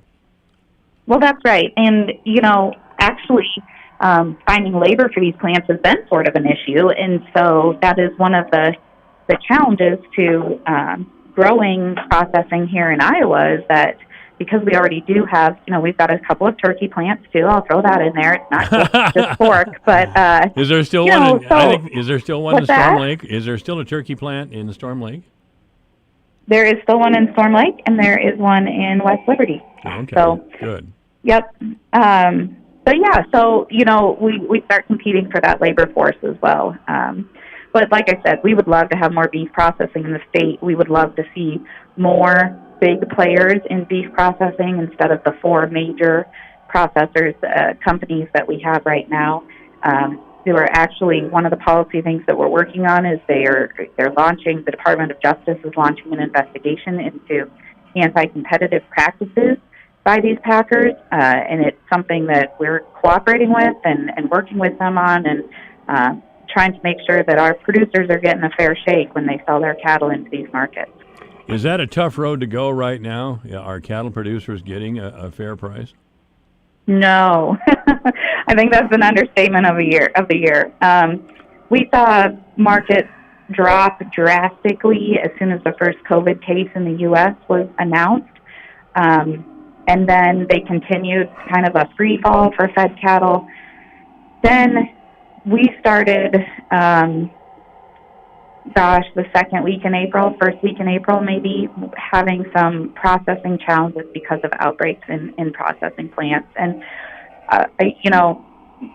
we can be pretty hard on the packing companies sometimes, but we totally understand how valuable these employees are that are in these plants every day in the process of getting our cattle on the farm into the beef that people are eating every day. And so we definitely want them to be safe. Glad to see that a lot of these outbreaks are slowing down. They've put in some practices that seem to be helping. But during that time when things were really getting backed up, we have a lot of cattle that are heavy, ready for slaughter here in the state of Iowa that need to go to market that still haven't been able to find a market. And so that's in the meantime, prices have been falling. Then we saw beef prices on the other side of it just go through the roof, skyrocketing, and the spread between the live cattle price and the beef price was historically large. And so that's been really hard for our producers to watch when we see grocery store shelves that are sold out of beef or, prices that are being increased at restaurants because their beef supplier has raised prices on them, and none of that is trickling back down to the cattle producer. It's been really, really tough on them. Well, do you suppose this is in part due to the COVID epidemic? I know you talked about it when you first started explaining this to us. Yeah, definitely. The economy's been turned on its backup head. has had a huge impact. The backup is. I'm sorry, I was talking over you and I didn't hear what you said. I beg your pardon. No, I said the processing backup has had a huge impact because we just haven't been able to convert the live cattle into the beef that's needed. So we have an oversupply of live cattle and an undersupply of processed beef, and that's kind of caused that disparity between the prices there. But it's been very frustrating. Is there much of a market for specialty beef? You know, when I was still married, when I had a kid at home, I used to get a quarter or a half of Black Angus. That was my favorite. Is there a market for Simmental, specialty, Simmental or Black Angus or any of the... or certified Hereford. Yeah, that's actually kind of on a rise. These niche markets or what we would call a value-added program, that kind of thing. That's what the Tama plant specializes in black-tided cattle, so that Black Angus there. But there's a lot of different programs out there. The locker beef, so like you mentioned, buying a quarter of beef, buying a half of beef, buying directly from a producer, that is really grown here in the last 2 months, I would say. Our lockers, as we started to see major plants have issues processing, everybody turned to the local lockers to try to get some of their cattle slaughtered and some of their hogs slaughtered. And I've done some interviews with local lockers around, the little Stanhope locker is doing a great job trying to handle this, but they are booking out slaughter appointments almost a year out now, which is really unheard of. Most of the time it's 6 weeks out. But they're also having people call in that, they want to get a quarter of beef or they want to get a half of beef, bypass the retailer, bypass the major packer, and have that freezer full of beef. So... Well, yeah. Although I'll tell you once again, this is the I don't know if I mentioned it before now that I think about it, but my favorite time of the year is the summertime because I get to be a grill master. Uh-huh. And I have a thawed roast beef right now, and I have the little round red potatoes and some carrots with butter. And we're going to have dinner tonight. There's no doubt. Very good. Since I didn't grow up in the beef industry, I didn't grow up with a freezer full of beef the way that a lot of people did. And we bought a quarter of beef for the first time a few years ago, and having that freezer where you can just go and thaw out a ribeye or something like that when you want to is truly life-changing. So. All right. Katie Olthoff has been our guest. She's the communication director for the Iowa Cattlemen's Association. I hope we can speak regularly on this subject. We do a lot of pork here. Yes, we do, but we don't talk cattle much. And I know we should. So I hope we can get into a pattern or a rhythm of something where we can talk with you on the air every now and then. Yeah, I'd love that, Mike. That would be great. All right. Katie Olthoff, thank you so much for being here. Yeah, thank you. All right, this is AM 1400, KVFD, the voice of Fort Dodge. This portion of the program brought to you by the Webster County Pork Producer. Here's great news. Studies show that including lean pork in your diet can help you lose weight while maintaining more muscle. We're talking lean, strong muscle. Eating lean pork helps you feel fuller longer after you eat, and it gives your body the high-quality protein it needs. Celebrate your success with a tasty and healthy pork dish. Find great pork recipes and cooking tips at pork.org/cooking.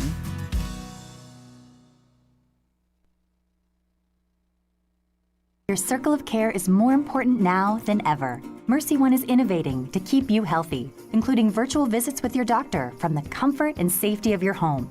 Visits are easy. During virtual appointments, providers can prescribe or adjust medications, review test results, coordinate additional treatment options, assess whether further care is needed, and much more. Call your primary care or specialist office today to connect with your doctor. Mercy One, your best life, our one purpose.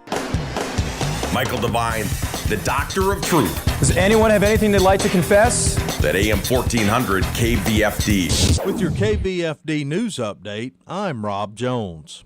There will be a Juneteenth celebration tonight here in Fort Dodge. One of the organizers, Sherry Washington from the Fort Dodge NAACP, went on to say that tonight's event is geared toward bringing the community together. Something that we want to be reflective of positivity and something that's going to unite the community. and also to kind of bring in the stop the violence mood with it. With so much going on with violence, really, we just want to come together and make it as positive as possible. The Juneteenth celebration tonight will be at 7 p.m. in the city square here in Fort Dodge. Crater Days is going on in Manson Friday, June 26th and Saturday, June 27th. Here's one of the organizers, Justin Widland, talking about the origin of Crater Days. We had our tornado in 1979. First year after the tornado, they called it Appreciation Days. Over time, when we learned more about our history with the crater that the asteroid that hit and made the crater here in this area, it evolved into the name of our days. Then it evolved into Crater Days. The festivities will start Friday night at 7 p.m. with the annual truck pull. On Saturday morning, there will be a parade at 10 a.m. down Main Street in Manson, followed by a tractor ride. The fun will culminate with drive-in movies being shown at the football field parking lot starting at 7 p.m. For questions or more information, call Lonnie at 712-210-0837. St. Edmunds softball a winner, 16-8 over Manson Northwest Webster. Gale scored 4 runs in the 3rd, 5th, and 7th innings and pounded out 21 hits. Ella Brotney, the winning pitcher for the Gales. She also had 4 hits at the plate with 4 RBIs. Fort Dodge softball split a doubleheader at Ottumwa last night.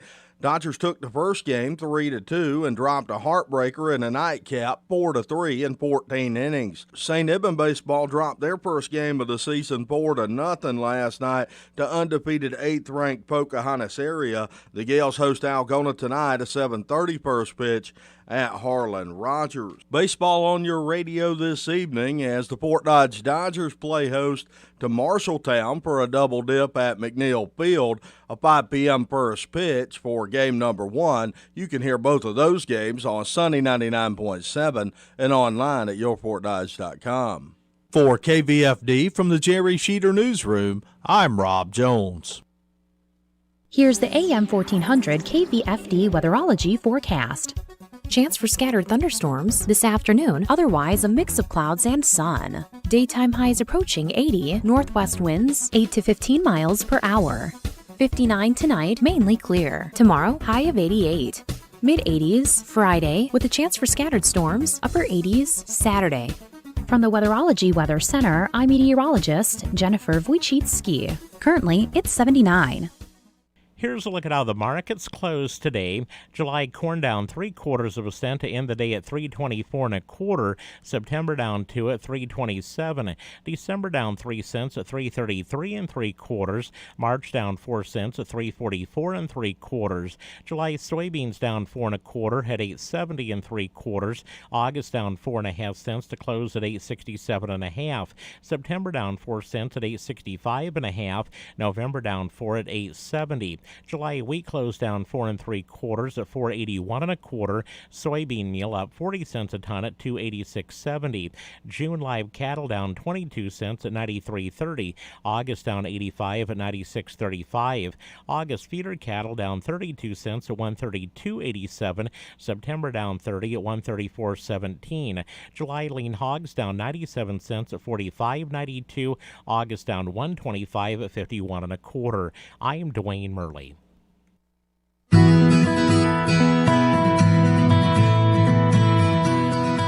Saturated fats might not be so bad for heart health. I'm Julie Harker with Healthy Living on Brownfield. A study in the Journal of American College of Cardiology concludes that eating foods that contain saturated fats won't raise one's risk of cardiovascular disease. The study, Saturated Fats and Health, found that government limits on saturated fats are not justified by science. The review was published in advance of the release of the new USDA dietary guidelines. In a draft report released last week, the 2020 Dietary Guidelines Advisory Committee said evidence was strong that saturated fats do cause heart disease in both adults and children, and that those fats should continue to be capped at 10% of calories. But the nutrition scientists who wrote the review say although advice to limit saturated fats has been a basic pillar in the dietary guidelines for 40 years, that advice has never had substantial scientific backing. In response to the review, Nutrition Coalition Executive Director Nina Teicholz contends there are real harms that come from limiting consumption of saturated fats, like people not being able to consume enough of the foods that provide the essential nutrients needed for growth and a healthy life. I'm Julie Harker with Healthy Living on Brownfield.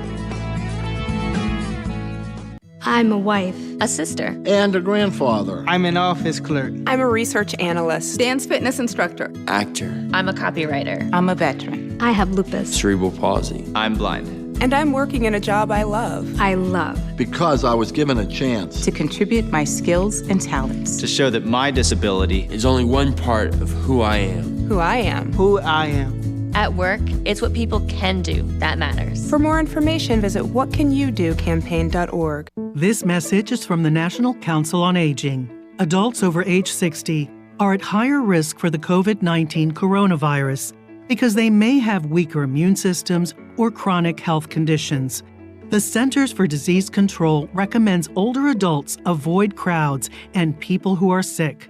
Wash your hands and disinfect surfaces often. Keep a 2-week supply of food and medicine on hand. Learn more at ncoa.org. Your news, your town, your station. KVFD News when it breaks. Processing recovery continues, and that's good news for the supply chain. Hello, I'm Megan Grebner, and this is Managing for Profit on Brownfield. The recovery to the food supply chain is happening much quicker than many economists would have imagined. In this Managing for Profit, University of Missouri livestock economist Scott Brown shares his thoughts on the potential impact this has on the big picture for the ag economy. We'll find out more on Brownfield right after this. Hi, I'm Dr. Shelley Flace with today's tip for kids from the American Academy of Pediatrics. Kids are full of energy, but keeping them active in their teen years can be a challenge. Aim for an hour of physical activity every day. If they like sports, that's a great place to start. Keep the focus on fun, not winning, and encourage your child to do a variety of activities. If your child isn't meeting that 60-minute goal, gradually increase their activity in ways they enjoy. For more, talk with your pediatrician or visit healthychildren.org. Hi, I'm Dr. Shelley Flace with today's tip for kids from the American Academy of Pediatrics. If you own firearms, it's your responsibility to make sure they're always stored safely.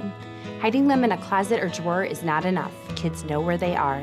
Research shows the risk of injury and death is lower if guns are stored unloaded and locked up, with the ammunition locked in a separate place. This is important when children are young, as well as when they grow into teenagers. For more, talk with your pediatrician or visit healthychildren.org. Daily slaughter totals for both cattle and hogs have almost fully recovered to pre-COVID-19 levels. University of Missouri livestock economist Scott Brown says that's good news for the livestock industry as a whole. On the cattle side, that answer is very definitely yes, and much of that has to do with just we've slowed cattle down all along the way. And so it's going to take us a while to talk about additional placements, but it's a little different situation. And yet I still hear some pretty high cattle weights as we're trying to work through that. If you look at cattle slaughter for the week ending June 12, 656,000 head, that's just about where we were a week ago and a year ago. On the hog side, 2.587 million head of hogs for the week ending June 12th. That's a good run, 5.5% above a week ago and almost the same relative to a year ago. It puts hog slaughter now year to date just 0.7% below year ago levels. We're helping ourselves, and maybe we're marginally on the hog side starting to work through some of that backlog, but that's going to take a while, even at these runs. We need big Saturday kills. We need pretty hefty daily kills as well to get through all of that backlog on the hog side. He tells Brownfield that means there is more product entering the supply chain. Some of the record retail prices that we talked about maybe will slow as pipelines get refilled, and I think about that relative to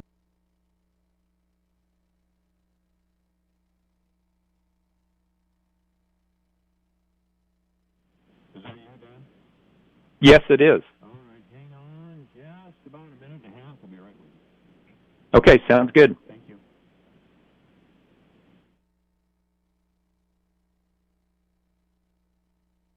Demand and rationing with prices larger supplies, and we don't need prices as high to do that. And Brown says that means demand will remain crucial to the price picture. We've certainly seen the last week or two some pretty good moves there, pork side in particular. I will say lower wholesale prices may be generating a little more export demand already. So maybe that international side and trade side will be what gives us something positive to talk about as we continue here through 2020. I'm Megan Grebner with Managing for Profit on Brownfield. It's hard seeing my parents struggle living independently in these trying times. Lifelong Links can help you help them. I wish I could do more. You can. If your loved one needs assistance, Lifelong Links from the Iowa Department on Aging can help you connect to available resources such as food, personal care, or just someone to talk with. Call 866-468-7887 to receive a supportive response to help navigate these uncertain times together. 866-468-7887. Michael Devine, the Doctor of Truth. Does anyone have anything they'd like to confess? That AM 1400 KVFD. That's right. I'm the Doctor of Truth here at AM 1400 KVFD, the voice of Fort Dodge. This portion of the program brought to you by the Webster County pork producer. So, of course, we're talking beef. With me is Dr. Dan Loy of Iowa State University. How are you, Doctor? I'm doing very well. Well, I'm glad to hear it. As you just heard, I'm the Doctor of Truth. So what is your PhD in? Animal nutrition. Animal nutrition. Are you from Iowa or the Midwest, or how did you get into that field? Yeah, so I'm originally from Western Illinois. Okay. I'm not too far from, it's in Illinois, but I can almost see Iowa from there. Oh, you went to school at Western Illinois, didn't you? I did. I went to Western Illinois and then went to Penn State for a PhD later on. But yeah, I grew up on a general livestock farm there in Western Illinois and got interested in livestock and cattle specifically, and I've followed that all the way through my career. Is Western Illinois in DeKalb? It is in Macomb. Macomb, I keep making that mistake. Yeah, we have... DeKalb is northern Illinois. Yeah, we have one of our prominent residents who was a basketball coach at Western Illinois for some years in the 1970s, probably when you were a student there. Could very well be. Yeah, it's just it's a small world when you let it when you think of it. What can you tell us? And I'm interested in this, but I'll never have the level of knowledge that you do, of course. But what are some key things we should know about beef nutrition? Well, one thing you should know is that the diets of beef cattle, especially cattle in the feedlot, with the nutritionists that are working with these producers on a day-to-day basis, whether it's a consulting nutritionist or a consultant working through a feed company, are balanced very precisely. The nutritionists will meet their protein requirements, all their mineral requirements. In many ways, their diet is formulated in a much more precise way than yours and mine is. Okay. All right. Dr. Dan Loy is our guest, and you do a lot with feedlot management, don't you? So you must talk to a lot of farmers all the time. I do, quite a few all the time, and of course we have field staff with the Iowa Beef Center, regional beef specialists. We have 6 of those around the state that we do have a lot of daily contact with, and they talk to a lot of farmers as well. Are there a lot of beef producers in the state of Iowa? Yes, there are. We have more cattle feeders that over 500 head capacity, which we usually figure in feedlots that it's about, in terms of labor, and it takes about 1 FTE per 1,000 head. So a 500 head feedlot's about a half-time job. So a farm feedlot that might be 1,000 acres and 1,000 head would be a typical sized feedlot. So if you look at the numbers of feedlots that are over 500 head, we have more of those than any other state in the nation. In fact, about 30% of the feedlots of that size or larger are in Iowa. Now, there's feedlots in other states, Texas and Kansas, for example, that feed a lot more cattle, but they do it in much larger feedlots, and there's a lot fewer of them. Okay. In terms of cow-calves, there's lots of people have cow herds. One in 3 or 4 farms has a cow herd. So there's about 20,000 cow-calf producers in the state. Oh, that's that many. Where are they? They're not concentrated in our part of the state, and we're only 60 miles from you there in Ames. We do a lot of pork here. There's right. Iowa Select is up in our neighborhood. Prestige Farms is up here, and we're glad we have that industry. Where is most of the beef production? What section of the state are they in? Well, that depends on the sector. The cow-calf sector is wherever there's grass, there's cows. So it tends to be in southern Iowa. It tends to be along the rivers. So the area around Fort Dodge is the one area where, it's row crop production central. So there's fewer cows in that area. Other than where there's some creek pastures and that type of thing. The feedlots tend to be concentrated in northwest Iowa. So you don't have to go very far north and west of Fort Dodge to get into the concentration of the feedlot area. I have Sioux noticed. County, for example, is one of the top 5 feedlot counties in the United States. Kossuth County is? Sioux. Sioux County. Okay. Yes. Okay. All right. I have noticed, and I haven't had any reason to go through western Iowa for a while, but when I've noticed there's a lot more cattle over there. Is there any money in that cattle business? That's what the farmers usually ask. Yeah, it's the cow-calf business is cyclical, and of course the current coronavirus situation has a lot of the expectations in terms of when people bought cows and feeder cattle, in terms of the market environment has changed, but generally the cow-calf industry goes through about a 10-year cycle, and about 5 years ago it was historically profitable. Right now we're moving into a phase where the margins are quite narrow. The feedlot industry is a margin industry, and on the average, cattle feeders break even. So it's those that are above average in terms of cost of production or marketing that really grow and are quite successful. Well, some of the farmers who did raise cattle tell me that, that's the best they can do a lot of times. It is, they tell me the cattle market can be up and down, really take some sharp jerks sometimes. And they can make money, but they just never know when it is, given the nature of the market. And I guess I don't understand that. I mean, the grain markets they take jumps and they fall, certainly. But not like I've seen the cattle markets, at least as a complete amateur and somebody with a lot of farmer friends. I don't see the jerk in prices in pork or certainly the grains that's in the cattle market. Is there a specific reason for that, or have I got it totally wrong? No, you have it exactly right. Market volatility is an issue and a concern.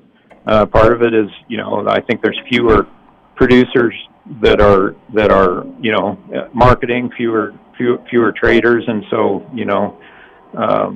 the news can affect the markets, and so risk management is really, really important. The other thing that's different compared to grain farmers is we can't put cattle in the bin and store them for 6 months. When they're ready, they're ready. Would that we could, but we just can't do that, can we? Right. No, we can't do that at all. Is there an export market for our beef? What's the biggest export market, if there is such a thing? Yeah, the major export markets are the Pacific Rim. Korea and Japan are the largest export markets. But we do have a good export market in Mexico, and there's several other places around the world. But what the United States excels in is the production of the high-quality grain-fed beef, and actually Iowa does that better than anywhere else in the world. And so as consumers gain income and you move to white tablecloth restaurants, they look towards the high quality, highly marbled beef, and that's what we do the best at. Yeah. Oh, yeah. I talked with, of course, with Kate Olthoff of the Cattlemen's Association just in the last half hour, And we talked about that and I've noticed that the big East Coast really high-end restaurants will sometimes advertise that they have Iowa corn-fed beef on their menu. That's where their steaks come from. By the way, June is Steaks Month, isn't it? Am I right there? That is correct. June is Steaks Month, and the cattle feeders took a big hit when the restaurants. A lot of steaks are consumed in restaurants. People don't historically consume those at home, except when they start firing up the grills, and that's why June is Steak Month. So, I encourage everyone listening, go home and have a steak tonight. I've had many steaks on the grill. I just love this time of year. I consider myself a grill master. I think I'm the only one who considers me that. But I do love that. That's beef and pork on the grill are my favorite things. I love it. I have a number of sauces and different recipes to prepare beef and pork. And I'm a typical Iowa kid. I mean, I think a steak on the grill and some hot buttered corn and mashed potatoes, that's the greatest meal that there is. I'm not that sophisticated. Perfect. Yeah. Yep. I'm not that sophisticated, and I have no intention of changing that at all. That's still a great meal. Dr. Dan Loy is our guest. He's a beef nutritionist at Iowa State University. Is that how you describe yourself, or how would you describe yourself? Well, I have several hats. I've been an do. extension beef feedlot specialist for many years. I'm also a professor of animal science. I teach one of our capstone beef production courses. But in addition to that, I'm director of the Iowa Beef Center, which is the extension program from Iowa State to the beef industry. Really?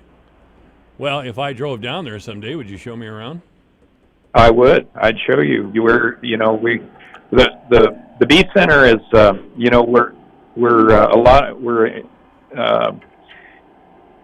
we involve a lot of people in a lot of different locations. So where we're housed there in Ames is just a small staff of 3 or 4 people. But we have field beef specialists across the state, and then we pull on a lot of our experts at Iowa State to help put together programs and videos and publications and educational programs that are research-based that meets the needs of the beef industry.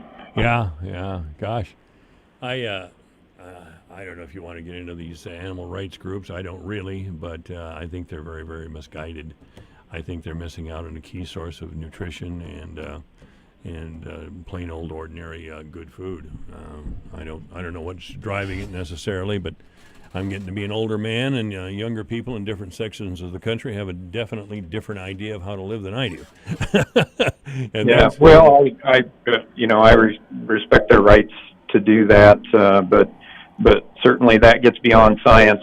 When you start looking at rights of animals and so forth. But we're certainly, animal welfare is important, and that's something that can be science-based, and we really certainly believe in animal welfare and animal well-being, and that they should be cared for, and I think most farmers do. That's one of the reasons that we work with the Iowa Beef Industry Council, and one of the things that our team does is beef quality assurance training and certification for producers around the state of Iowa. Explain what you mean when you say animal welfare. So animal welfare is, basically taking care of the basic needs of the animals. Are they,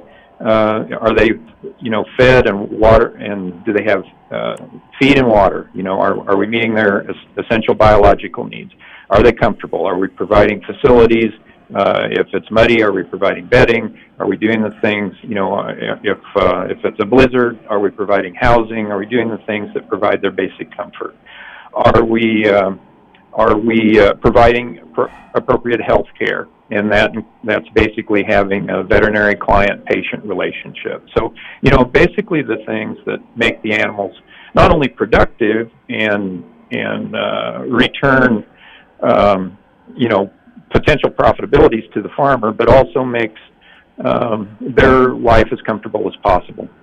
I know you're a scientist. I know you're not a political figure or anything like that, and I just want to make sure, and this is a big complaint of some groups, is that we're not being humane when we send an animal to the slaughterhouse. I haven't seen any proof that that's the case, but Are we humane in the way that we kill beef on the kill floor? Well, that's part of our beef quality assurance curriculum. Okay. Not only is first of all having a humane euthanasia protocol. So if an animal is suffering, then we want to follow guidelines that are written by professionals, veterinarians, in terms of a humane way to euthanize those animals. If they are, and then we also evaluate fitness to transport. So if they're lame or they have, issues that would make transportation of those animals to a slaughter plant challenging, then we need to have a protocol to determine that. That's part of BQA transportation. So not only do we do a certification for beef quality assurance in cooperation with Beef Industry Council, we also do beef quality assurance transportation for the truckers and transporters. Okay, well that's and good. then when they arrive at the packing plant, many of those packing plants, I can't speak for all of them, but I'd say the vast majority of them have gone through training for their staff. In fact, our new department chair in the animal science department, Dr. Dan Thompson, does that for several of the major packers, does training for their staff that receive cattle, unload them, and then prepare them for harvesting. Well, that's good to know. I mean, I love beef and I love pork, chicken, turkey. Bring it on. But I don't want to be cruel to animals. I don't. I mean, I grew up right here in Iowa. I've seen the process many, many, many, many times. And starting when my grandfather would butcher hogs, he wasn't cruel to animals. He was a kind man. He just had a job to do, and he did it. And the way he did it then was just get out his .22, and that was the end of it. It was quick and painless, I thought. And then he showed me the butchering process, which still, I was a really little kid when he first showed me the process, and it stayed with me all these years, Dan. Sure, I understand. Let me put it that way. But no one cares about their animals more than the beef farmers. If you just look on social media during calving season and see the number of calves that are in bathtubs and in kitchen porches being warmed up to save their lives, it's something they do every day. Thank you for saying that, because that just has to be recognized. It seems like we're being accused of cruelty, or we're cruel people because we like to eat steak or pork or whatever. That's not the case. Farm kids I've known farm kids my whole life. Here I am talking farm kids, but kids that come off the farm and who are now in their 60s, they still care about animals. That's why they're farmers. They want to make a living from the farm, and they want to take care of their animals. Just from a purely economic standpoint of what good does it do a farmer who's invested in livestock to not properly take care of them. But I know that farmers certainly take more interest in what's happening on their farm than just that. Yes, that's certainly true. Are you involved in policy at all, Dan? No, I try to. We try to stay away from policy. We do have groups, the Center for Ag and Rural Development, and our economic groups that get involved in that. But I try to steer away from that as much as possible. I do sit on the Iowa Cattlemen's Board of Directors, and I'll advise them on technical matters and research that can inform policy. But I really don't get involved in policy. Dr. Dan Loy has been our guest. He's with Iowa State University. I hope to talk with you again, sir. Thank you very much. Sounds good. Thank you. This is AM 1400 KVFD. This is an advertisement. Paid non-attorney spokesperson Ricky LeBlanc admitted in Massachusetts only. Sokolov Law LLC, Chestnut Hill, Mass. Paul J. Morgan, Winter Park, Florida. Greg Hoppy, New Jersey. Michael Bro Gonzalez, admitted Louisiana. While this firm maintains joint responsibility, most cases of this type are referred to other attorneys for principal responsibility. Mesothelioma. If you know what mesothelioma is, you or someone you love has likely been affected by this devastating cancer. You may be entitled to compensation. Call Sokolov Law today. 1-800-736-2100. The only known cause of mesothelioma is asbestos exposure. Thousands of U.S. veterans and trade workers are at risk for the disease. Nearly $30 billion in court-ordered trusts has been set aside to pay money to asbestos victims. If you or a loved one has been diagnosed with mesothelioma, call now. You may be able to receive compensation without ever going to court or filing a lawsuit. Call for a free legal consultation at 1-800-736-2100. That's 1-800-736-2100. 1-800-736-2100. If you're a gearhead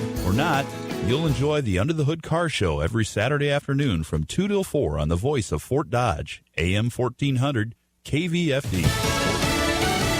Dismissing a case, I'm Rich Dennison, Fox News. An appeals court today giving the green light for the Trump administration to drop the criminal case against the president's first national security advisor. The D.C. Circuit Court of Appeals has overruled District Court Judge Emmett Sullivan and ordered him to accept the Justice Department's motion to dismiss the case against former National Security Advisor Michael Flynn. Fox's John Decker at the White House. President Trump expressing his pleasure about the Flynn ruling, saying again the Obama administration had spied on his campaign. He was treated horribly. He was treated very, very horribly by a group of very bad people. And I think you'll see things are going to start to come out. But what happened to General Flynn should never happen again in our country. Flynn had twice pleaded guilty to lying to federal prosecutors about contacts he had with a Russian diplomat during the election meddling probe. A federal prosecutor testifying today that he withdrew from the case of Trump ally Roger Stone because what he felt was improper influence from the Justice Department. Because of his relationship with President Trump. He received breaks that are, in my experience, unheard of, and all the more so for a defendant in his circumstances. Aaron Zelensky testified for the House Judiciary Committee that political considerations influenced the decision to overrule the trial team's recommendation and instead propose a more lenient prison sentence. Fox's Jared Halpern. Attorney General William Barr will appear before a congressional committee next month as Democrats investigate what they believe is a politicization of the Justice Department to favor the president. A grand jury today handing down indictments for 3 men involved in the February shooting death of Ahmaud Arbery in Georgia. The men each facing 9 counts, including murder, assault, and false imprisonment. America is listening to Fox News. This is Carl on his motorcycle. Let's ride till we run out of gas! And this is Carl off his motorcycle. Balsa wood is very different than teak. People confuse the two. On his motorcycle. Hey! Check out that view! Off his motorcycle. Let's do puzzles in the break room. On. Look at all that open road! Off. Look how long my fingernails are getting. You're better on your bike. Progressive helps keep you on it. Get a quote in as little as 3 minutes at Progressive.com. Progressive Casualty Insurance Company and Affiliates. Hey, if you're looking to cut costs and free up some cash on a monthly basis, start today with Pure Talk USA. Now, the average family of 4 is saving over $800 a year on cell phone service by switching to Pure Talk USA. Now, every plan includes unlimited talk and text. And by the way, it just starts at $20. So switch to Pure Talk today. Just dial pound 250 keyword Pure Radio. Pure Talk USA, simply smarter wireless. You'll have the option to receive a one-time auto-dialed text from Pure Talk USA. The country is seeing a dramatic rise in the number of confirmed coronavirus cases. After trending down for 6 weeks, U.S. cases of COVID-19 have gone back up to where they were at the peak of the outbreak. Johns Hopkins University, which compiles the numbers, said yesterday there were more than 34,000 new cases, and there have only been 2 days when that number was higher, April 9th and April 24th. Early hotspots like New York and New Jersey have seen declines, while some states set single-day records yesterday, including Arizona, California, Mississippi, Nevada, and Texas. Worldwide, more than 9 million people have contracted the virus, with almost 2.5 million of those in the U.S. In New York, Tanya J. Powers, Fox News. Russia holds a massive military parade despite widespread coronavirus infections around the country. Thousands of soldiers marching through Red Square in Moscow.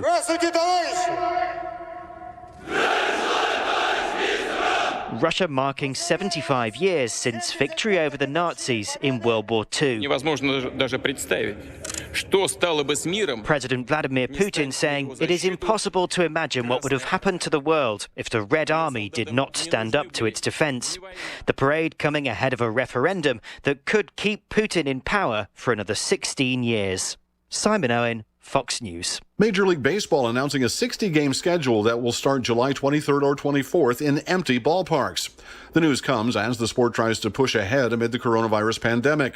Under the plan, each team will play 10 games against each of its 4 division rivals and 4 games with each of the 5 clubs in the corresponding division of the other league. It will mark the league's shortest season since 1878. I'm Rich Dennison, and this is Fox News.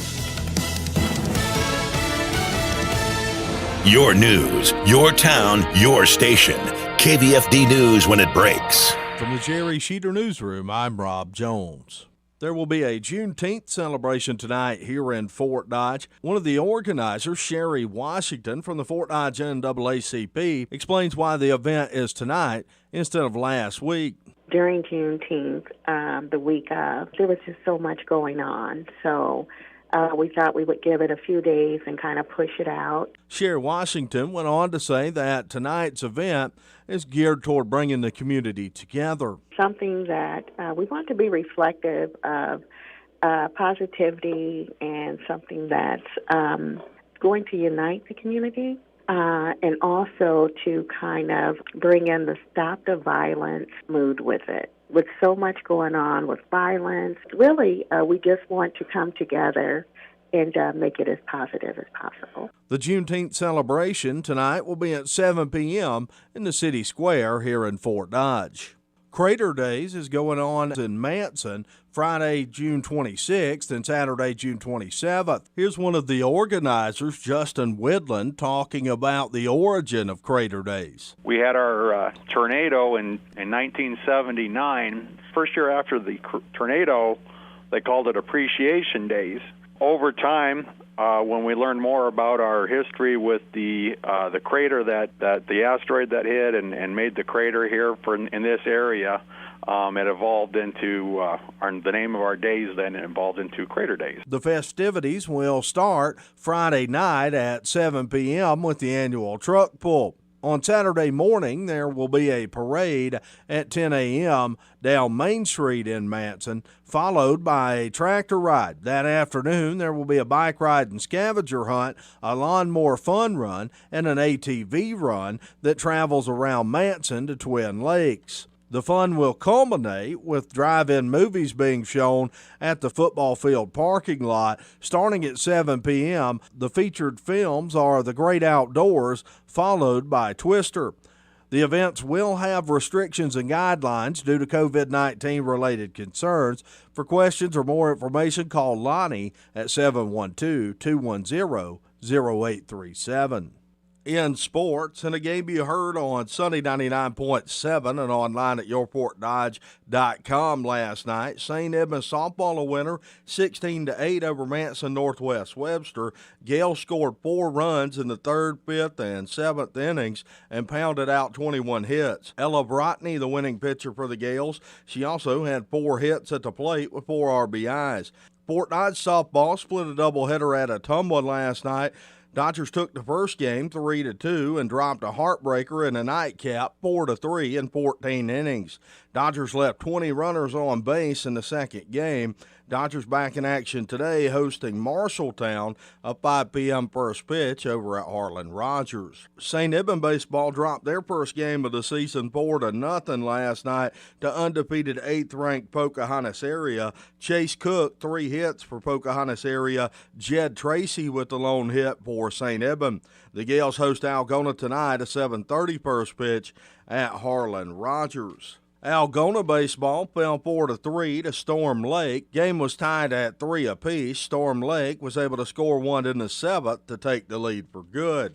And Cleary and Goldfield Downs softball dropped a tight one 3-2 to Iowa Falls Alden. Baseball on your radio this evening as the Fort Dodge Dodgers play host to Marshalltown for a double dip at McNeil Field, a 5 p.m. first pitch for game number 1. You can hear both of those games on Sunny 99.7 and online at yourfortdodge.com. That's your Alpha Media News Update from the Jerry Sheeter Newsroom. I'm Rob Jones. Here's the AM 1400 KVFD weatherology forecast. Chance for scattered thunderstorms this afternoon, otherwise a mix of clouds and sun. Daytime highs approaching 80, northwest winds 8 to 15 miles per hour. 59 tonight, mainly clear. Tomorrow, high of 88. Mid-80s Friday, with a chance for scattered storms, upper 80s Saturday. From the Weatherology Weather Center, I'm meteorologist Jennifer Wojcicki. Currently, it's 79. Easton, stay close to Mommy, okay? Can I jump in, Mom? Hang on, sweetie. Within just a few seconds of Easton's mom being distracted, he jumps into the deep end of the pool and doesn't resurface. There's no sound to indicate he's in trouble. All right, sweetie. Easton? Easton? Whether you're at a public or private pool, always focus on your children near water. Enforce wearing a life jacket and be prepared by knowing CPR. A message from the Iowa Department of Public Health. We all need a little help sometimes. Lifelong Links connects older Iowans who need assistance with living independently. During these challenging times, you may find yourself in need of a little assistance in order to remain healthy and safe in your home. Lifelong Links from the Iowa Department on Aging will connect you to available resources such as food, meals, personal care, or just someone to talk with. Please call 866-468-7887 and you will receive a supportive response to help navigate these uncertain times together. Have you ever wondered how the brain works? What makes us tick? Join me, Greg Woods, every Wednesday morning for all the latest news on the brain, on aging, and the science behind it all. It's The Mind Boggles, every Wednesday morning at 8:30 on AM 1400 KVFD. Michael Devine, the Doctor of Truth. Does anyone have anything they'd like to confess? That AM 1400 KVFD. All right, this is an important day in my life anyway. My first night with a CPAP machine. And, of course, another highlight here in my life is that we have the Webster County Supervisors, 2 of them anyway, in the studio at last. We're free at last. Free at last. Mark, we're back. That's right. There's Keith Dinklaw over there and Mark Campbell. And it's great to see you in person. Good. Hey. Yes, it is. How are you? Great. I'm doing real good. Doing real good. Yeah, I got the tag team going here. This is actually in studio. This is pretty amazing. amazing. Yeah, it hasn't changed a bit. Mark don't trust me coming in by myself anymore, so you don't know what I'm going to say. So we got a tag team now. I know. I don't think you get too outrageous, and I find it hard to believe that Mark could stop you from saying something. You know better than that. Anyway, guys, I'm going to ask you so we can get it out of the way here. I'm going to ask you about the progress of the clock tower. And where we are on that, and if what's going on with the clock tower? So is there any way? Is there something wrong with the clock tower? Sure looks like it, buddy. No, looks like it from the street. We had a small leak up by the bell. Yeah, you had a small leak up by the bell. Yeah, and we're trying to fix that. So that would be Supervisor Carlson's he's kind of overseeing that project. Is there a Supervisor Carlson? I've never really seen him. Does he exist? He's got a big job at the clock tower. It takes a lot of his time. Newman Brothers is there, as we all can see, and doing an absolutely amazing job. We did get a tour a week and a half ago. We climbed up there, which is quite the task in itself to get all the way to the top. We were higher than the sphere, or what's higher than the bell and the top up there. Anyway, wow! And they gave an amazing tour and showed us how it was built, and it is down to just steel studs right now. There's physically no copper, nothing. And then they took us down and showed us the gentleman sitting next to the courthouse, recreating some of the copper pieces. The ones that they can do right on site. So there are 2 men sitting in a container, recreating it by hand and fitting these pieces as they can and trying to age them so it does look somewhat similar as they continue. Supervisor Dinklaw has also been, we went up there and looked at the slate that's been coming off, all the slates coming off, all the flat roofs coming off, the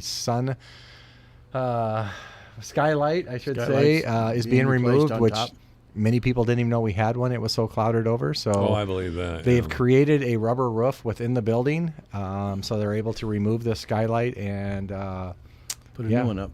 It's been quite amazing. So recreators like that, skilled workmen like that, boy, they're the craftsmen. I think they're called tenors. Yeah, tenors, really. I think they figure they're like 20 days behind because of the wind.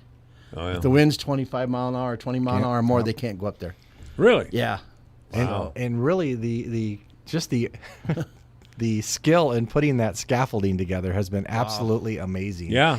I mean, they have blueprints just for scaffolding, and we can't say enough kudos to Newman. They're doing a great job. Are they out of Des Moines? They are, and they're using local subs to get a lot of the work done, and they've hired some local people to work on it. So we've been very happy with the progress so far, and they've been really moving forward through some daunting wind. It's a little inconvenience to get in and out of the courthouse, but it'll be December, I suppose, or January. Yeah. What'd they say? We got some stuff coming from Italy? Yeah, we have parts and stuff coming from overseas. They've done some scaling. Are you guys sure it wouldn't have been cheaper just to build another building, for God's sake? Parts coming over from Italy. Some of that copper, is it the copper stuff? I think so. Yeah, some of the molds, I guess. Some of the molds for the copper things are coming from Italy. So we hope they don't get tied up in something over there. Slowly but surely. I want to ask you guys about the Access Center. I know none of us are happy about how that came about, and I talked with Representative Ann Meyer about it not too long ago, and she was working on it. This whole year has been screwed up, of course, because of the COVID virus, and I can't ever remember driving around town with 2 masks in my car, but that's what I've got going on, you know. If you had a mask in your car, you'd be robbing the bank. Yeah. Well, I had to go to Daniel Pharmacy. They won't let you in there without a mask. Without a mask, yeah. So 20 years ago, they'd arrested you if you went in there with a mask. Absolutely. That's how times have changed. But anyway, Ann was hopeful on the Access Center. Have you heard anything about the Access Center coming to our area or not? So mental health. Ann might have been hopeful because she's hopeful. But, well, you know, I mean, Mark's on that board. Huge shout out to Ann and Tim and Mike. But Ann has done an amazing job representing our area and working diligently to get more services over here. She and Joel Fry and the DHS sponsored legislation, House File 2643, that will, if the governor signs it, will order our region to split into a smaller region. Cerro Gordo and West is how we're looking at it. To see, our goal is to get better, consistent services over here and get the services we need, like an Access Center. Berry Hill stepped up, working with many other providers to get services. And we do have amazing partners over here that we need to make sure get paid for the stuff they're providing, and to make sure our constituents get the services they deserve consistently. The last thing we want to do is give somebody services for 30 days and say, well, we're going to reevaluate it now. Yeah. So Ann really has done a very good job fighting for us, and I appreciate that. And I'll actually be on a call probably later with her, it sounds like. So we continue to push forward with that. We're hoping the governor signs this new legislation to allow us to do that. Even if she doesn't, we have great partners that we're going to continue to work with and figure out a way to get those services over here one way or another. All right. Mark Campbell and Keith Dinklaw are supervisors with the county, of course, and they're on the air. By the way, we can do this now. If you have a question or comment for the supervisors, it's 515-955-1400. We have an event in town this evening, and this has really nothing to do with supervisor business, or maybe it has everything to do with supervisor business. Sherry Washington, one of our finest citizens as far as I'm concerned, has arranged a gathering of the townspeople this evening for a Juneteenth celebration. She wants it to be a call to unity for our community. Will you guys be going, or? First I've heard about it. You guys didn't know? Nope. 7 o'clock tonight, City Square. Really? Do you have anything? This is the first I've heard about it. Nobody said anything to us. No kidding. Maybe they don't want us there. I don't know. You guys must not listen to me on the radio when you're not in the room. No, we haven't. I'm sorry. You're on other days besides today? I just listen from Rob had it on the news on all 7 radio stations. Oh, no, and I talked about it, and Sherry was on the air with me yesterday. Sorry, nope. No, it's I think Matt Bemrick will be the master of ceremonies, and I keep forgetting the name of the pastor from Des Moines who comes up here. He's a very inspirational speaker. It should be a Any opportunity we get to have conversation and bring a community together is an amazing time. Yeah, Charles Clayton will be one of the speakers, and gosh, what is the other?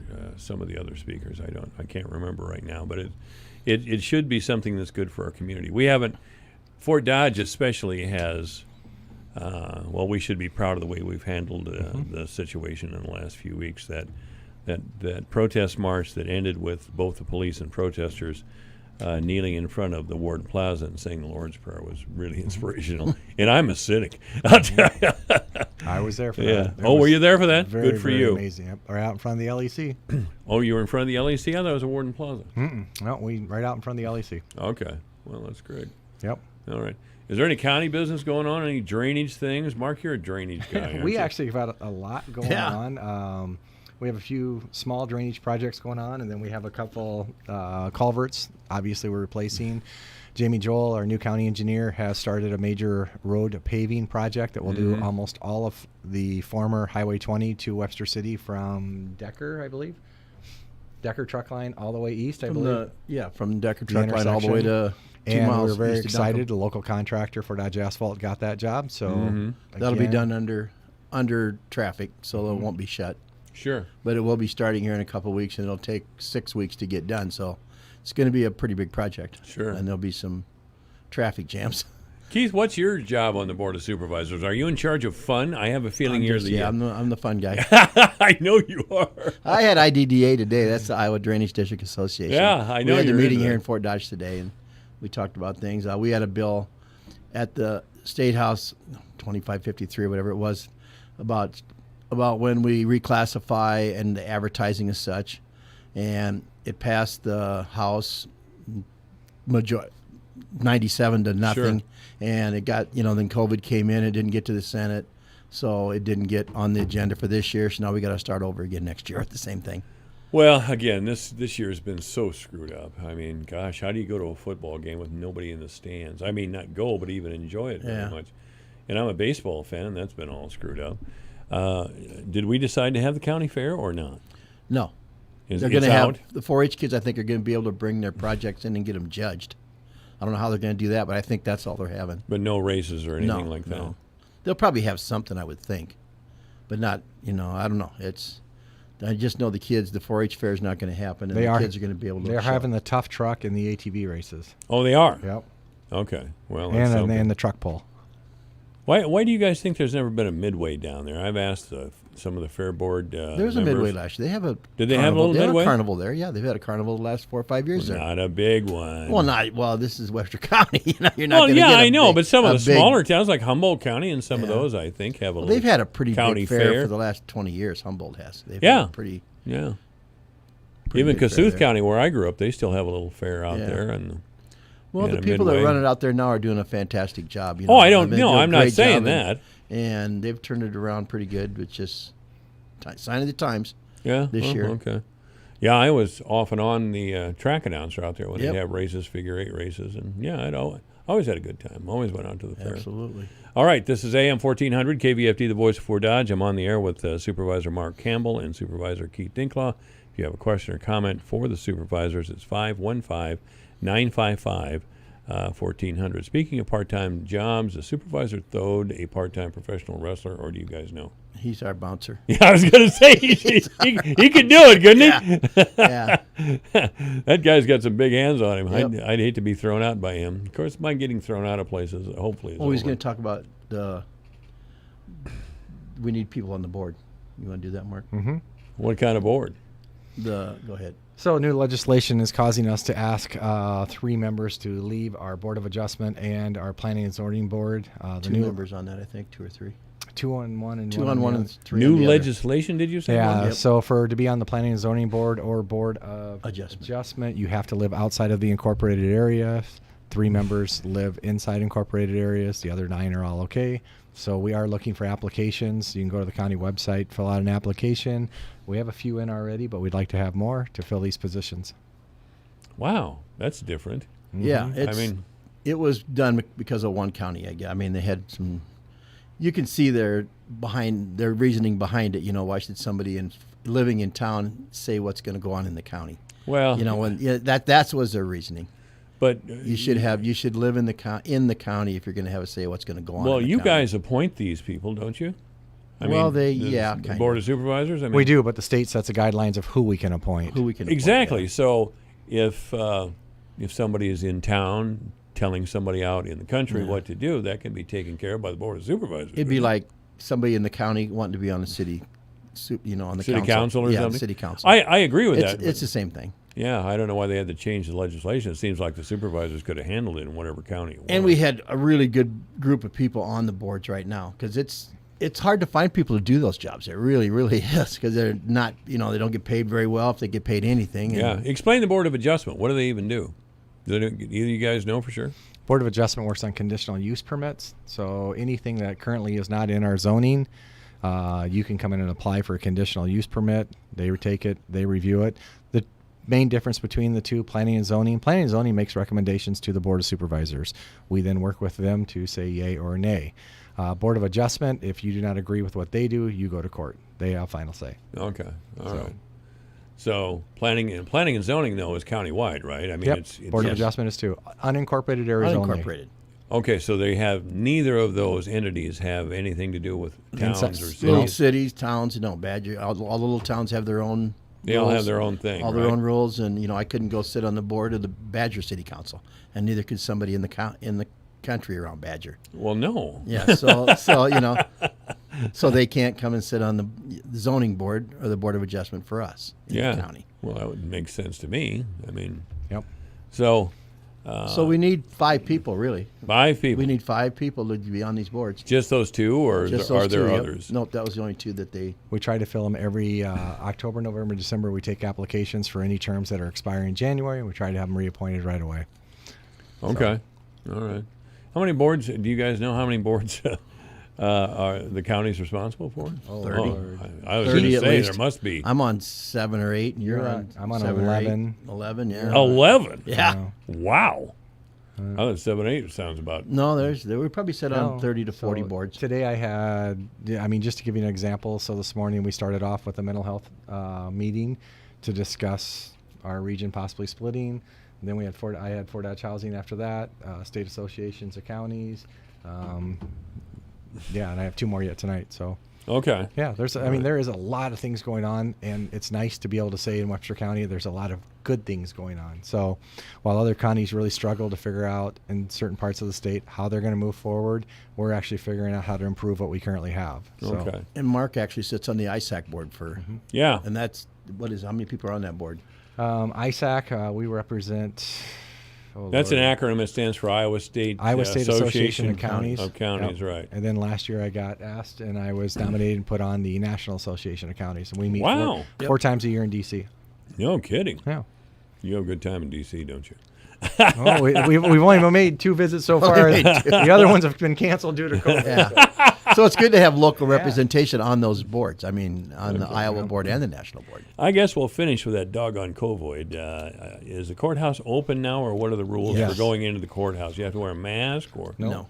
No, so mask. All employees currently work behind sneeze shields. They are temporary shields. We have hired a contractor that's going to come in and put permanent sneeze shields up. We do have a staff setting at the entrance of the courthouse that will help address any questions, concerns, or direct people to an office so they're not wandering around. In some cases, people are still calling ahead, and we will have things or documents ready for them. We really have got to stress, if you don't feel good, stay home. Yes. But our office employees, our department employees, department heads, and elected officials have done an absolutely amazing job at putting together different processes for each office, because no one office is the same. Brenda Engstrom in the treasurer's office has worked diligently, and I think she said last week we were one of the highest counties that have taxes in. It was like 97% or something. Of taxes were paid already. Wow. That's pretty good. It really impressive. is. Yeah, it's impressive. Our recorder's office has processes in place, and they have done an amazing job. Assessor, everybody. And the one person we typically forget that I need to really compliment here, we have an incredible HR guy. Oh, yeah. That absolutely does an amazing job. So and he lives at the courthouse. I don't think he ever goes home because I go by at night and the light's on in his office, and you get there at 3 a.m. and the light's on in his office. Most of the emails I get from Ted do come about 5:30, 5:45. So, and he will email you on Sunday. Mm-hmm. He's at the courthouse. I mean, the guy's just dedicated to his job. That's an animal, boy. He does a great job. He Ted really Vaughn, does. he does an amazing job for us, Yes. and he is really kind of the glue that keeps all the offices working together. He's done an incredible job, and we appreciate that. So, shout out to the county employees; they do an amazing job. Real quick question in light. This is politically correct. So politically correct. Politically correct, and I'm rarely political. Yeah, when you get to start doing that. Are the supervisors going to look at how the county sheriff's office operates in light of the George Floyd thing and that sort of thing? Sheriff's office is an elected position, independent of you guys. Independent of us. All right. Yep. Well, we control his money. I'm sure the new sheriff will appreciate that. We control his budget, and that's it. That's it. That's it. Okay. We got the purse strings, and that's it. You know, we really have a pretty good form of government, I think. Yeah, there you go. Anything else, guys? No, thank you for having us. All right, Mark Campbell, Keith Dinklage have been our guest. The news is next. Michael Devine, the Doctor of Truth. Does anyone have anything they'd like to confess? That AM 1400 KVFD. At Fisher Investments, we do things differently, and other money managers don't understand why. Because our way works great for us. But it may not work for your clients. That's why Fisher Investments is a fiduciary, obligated to put clients first. It's the highest standard for a financial advisor. So, what do you provide? Cookie-cutter portfolios like the rest of us? No cookie-cutter portfolios here. Fisher Investments tailors portfolios to meet each client's goals and needs. But you do sell investments that earn you high commissions, right? And make commissions when you make trades for your clients? No, Fisher Investments doesn't sell any commission investment products, and we never earn commissions on trades. So what's in it for you? Fisher Investments fees are structured so we do better when our clients do better. When it comes to helping clients achieve a comfortable retirement, we're clearly different. Visit FisherInvestments.com to find out why investors like you switch to us. Fisher Investments, clearly different money management. Investments in securities involve the risk of loss. This is an advertisement. Paid non-attorney spokesperson Ricky LeBlanc, admitted in Massachusetts only. Sokolov Law LLC, Chestnut Hill, Mass. Paul J. Morgan, Winter Park, Florida. Greg Hobby, New Jersey. Michael Bro Gonzalez, admitted Louisiana. While this firm maintains joint responsibility, most cases of this type are referred to other attorneys for principal responsibility. Mesothelioma. If you know what mesothelioma is, you or someone you love has likely been affected by this devastating cancer. You may be entitled to compensation. Call Sokolov Law today. 1-800-736-2100. The only known cause of mesothelioma is asbestos exposure. Thousands of U.S. veterans and trade workers are at risk for the disease. Nearly $30 billion in court-ordered trust has been set aside to pay money to asbestos victims. If you or a loved one has been diagnosed with mesothelioma, call now. You may be able to receive compensation without ever going to court or filing a lawsuit. Call for a free legal consultation at 1-800-736-2100. That's 1-800-736-2100. 1-800-736-2100. Blue Ribbon, Pelham Waters, your water pro since 1949. Who would have thought there'd be entire aisles devoted to bottled water, and that people would buy more water than pop? I'm Brian with Blue Ribbon Pelham Waters here in Fort Dodge. Spring water, drinking water, mineral water. There's so many choices, and we're proud to offer you them all. From our own refreshingly pure drinking water to ultra-pure Mountain Valley spring water, Blue Ribbon Pelham's is your complete water store. Your news, your town, your station. KVFD News when it breaks. From the Jerry Sheeter Newsroom, I'm Rob Jones. There will be a Juneteenth celebration tonight here in Fort Dodge. One of the organizers, Sherry Washington from the Fort Dodge NAACP, explains why the event is tonight instead of last week. During Juneteenth, the week of, there was just so much going on. So we thought we would give it a few days and kind of push it out. Sherry Washington went on to say that tonight's event is geared toward bringing the community together. Something that we want to be reflective of positivity and something that's going to unite the community and also to kind of bring in the stop the violence mood with it. With so much going on with violence, really, we just want to come together and make it as positive as possible. The Juneteenth celebration tonight will be at 7 p.m. in the city square here in Fort Dodge.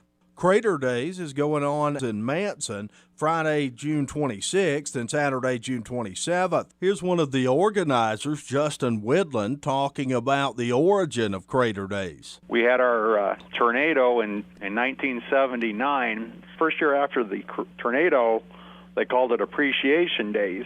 Over time, when we learned more about our history with the crater that the asteroid that hit and made the crater here in this area, it evolved into the name of our days. Then it evolved into Crater Days. The festivities will start Friday night at 7 p.m. with the annual truck pull. On Saturday morning, there will be a parade at 10 a.m. down Main Street in Manson, followed by a tractor ride. That afternoon, there will be a bike ride and scavenger hunt, a lawnmower fun run, and an ATV run that travels around Manson to Twin Lakes. The fun will culminate with drive-in movies being shown at the football field parking lot starting at 7 p.m. The featured films are The Great Outdoors, followed by Twister.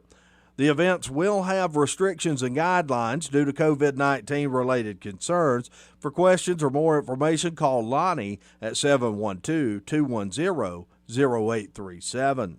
In sports, in a game you heard on Sunny 99.7 and online at yourportdodge.com last night, St. Edmunds softball a winner 16-8 over Manson Northwest Webster. Gale scored 4 runs in the 3rd, 5th, and 7th innings and pounded out 21 hits. Ella Brotney, the winning pitcher for the Gales, she also had 4 hits at the plate with 4 RBIs.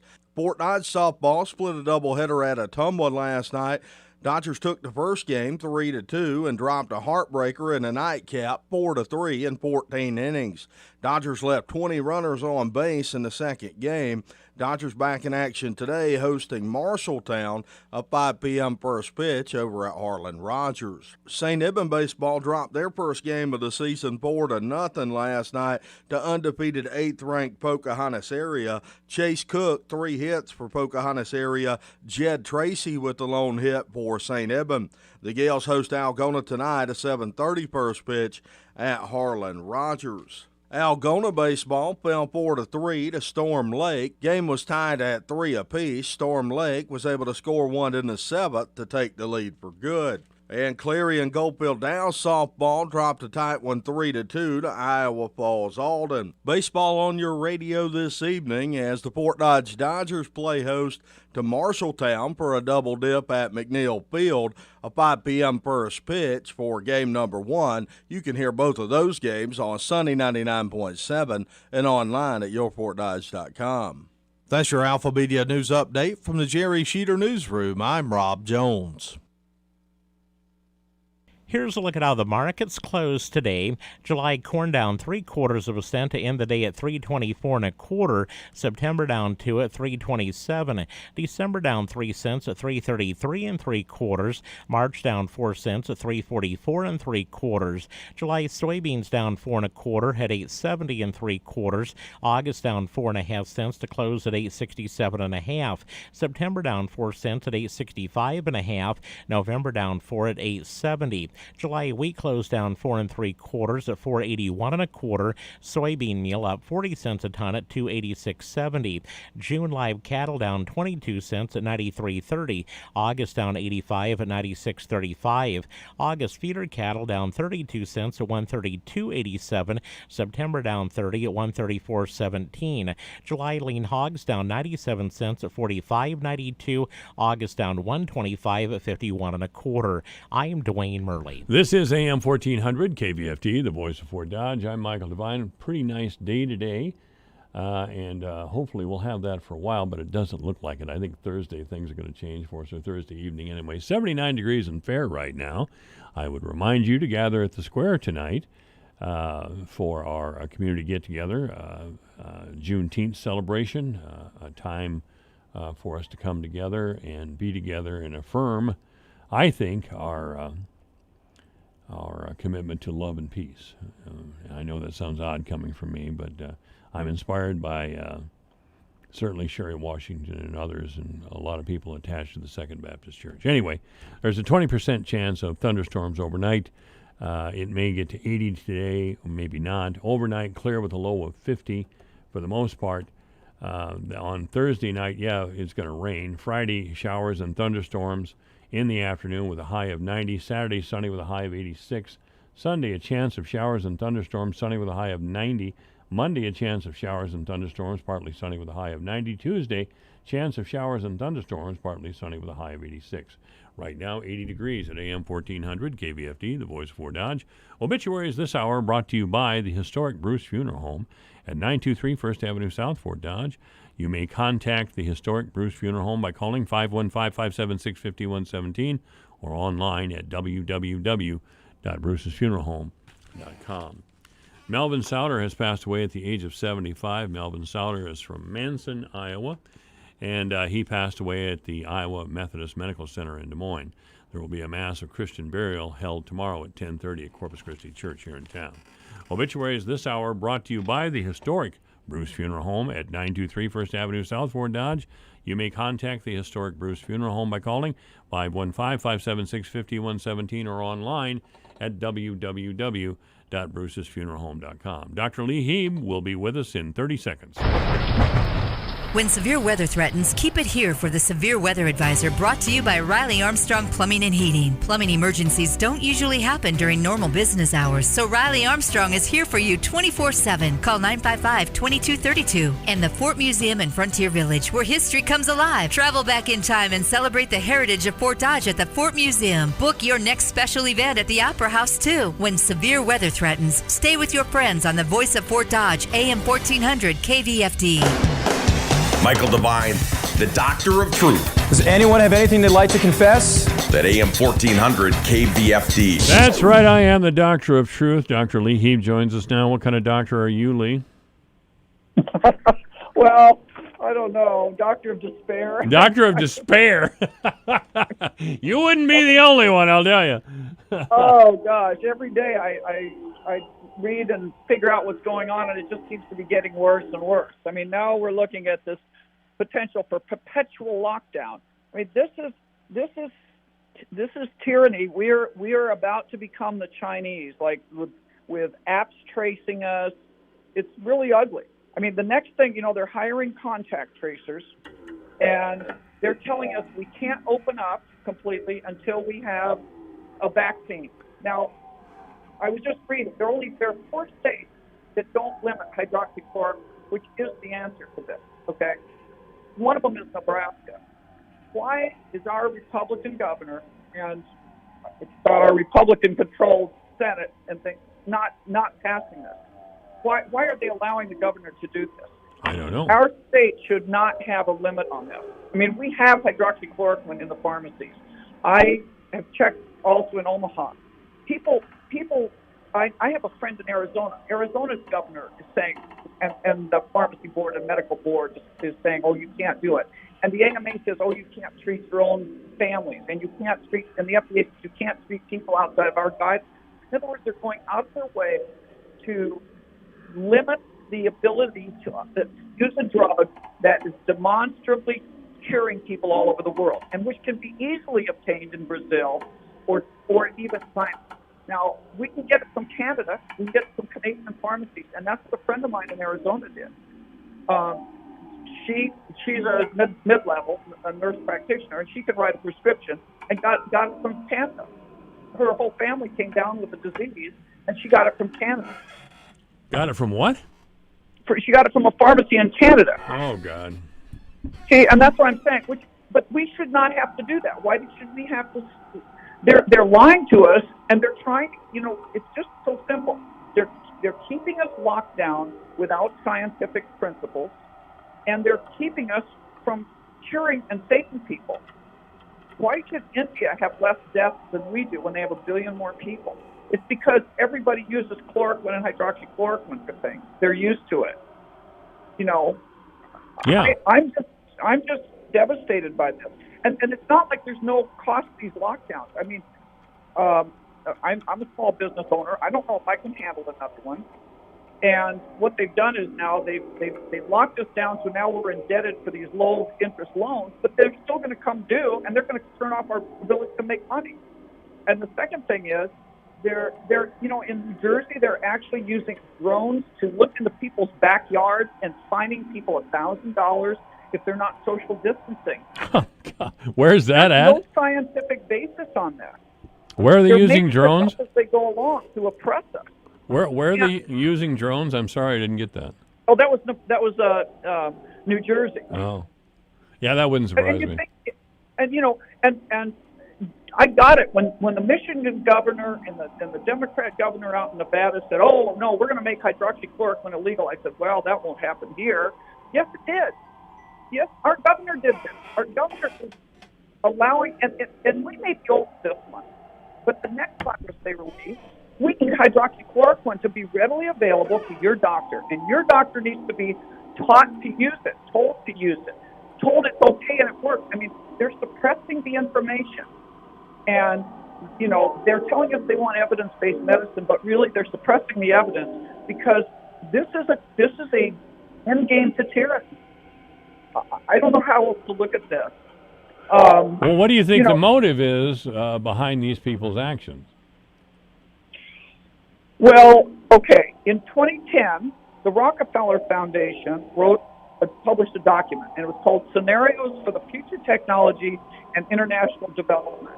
And basically, there's a chapter in there called Lockstep, and it says it talks about an H1N1 virus. It doesn't talk about a coronavirus, but it talks about a virus pandemic that kills 8 million people in the world, something like that.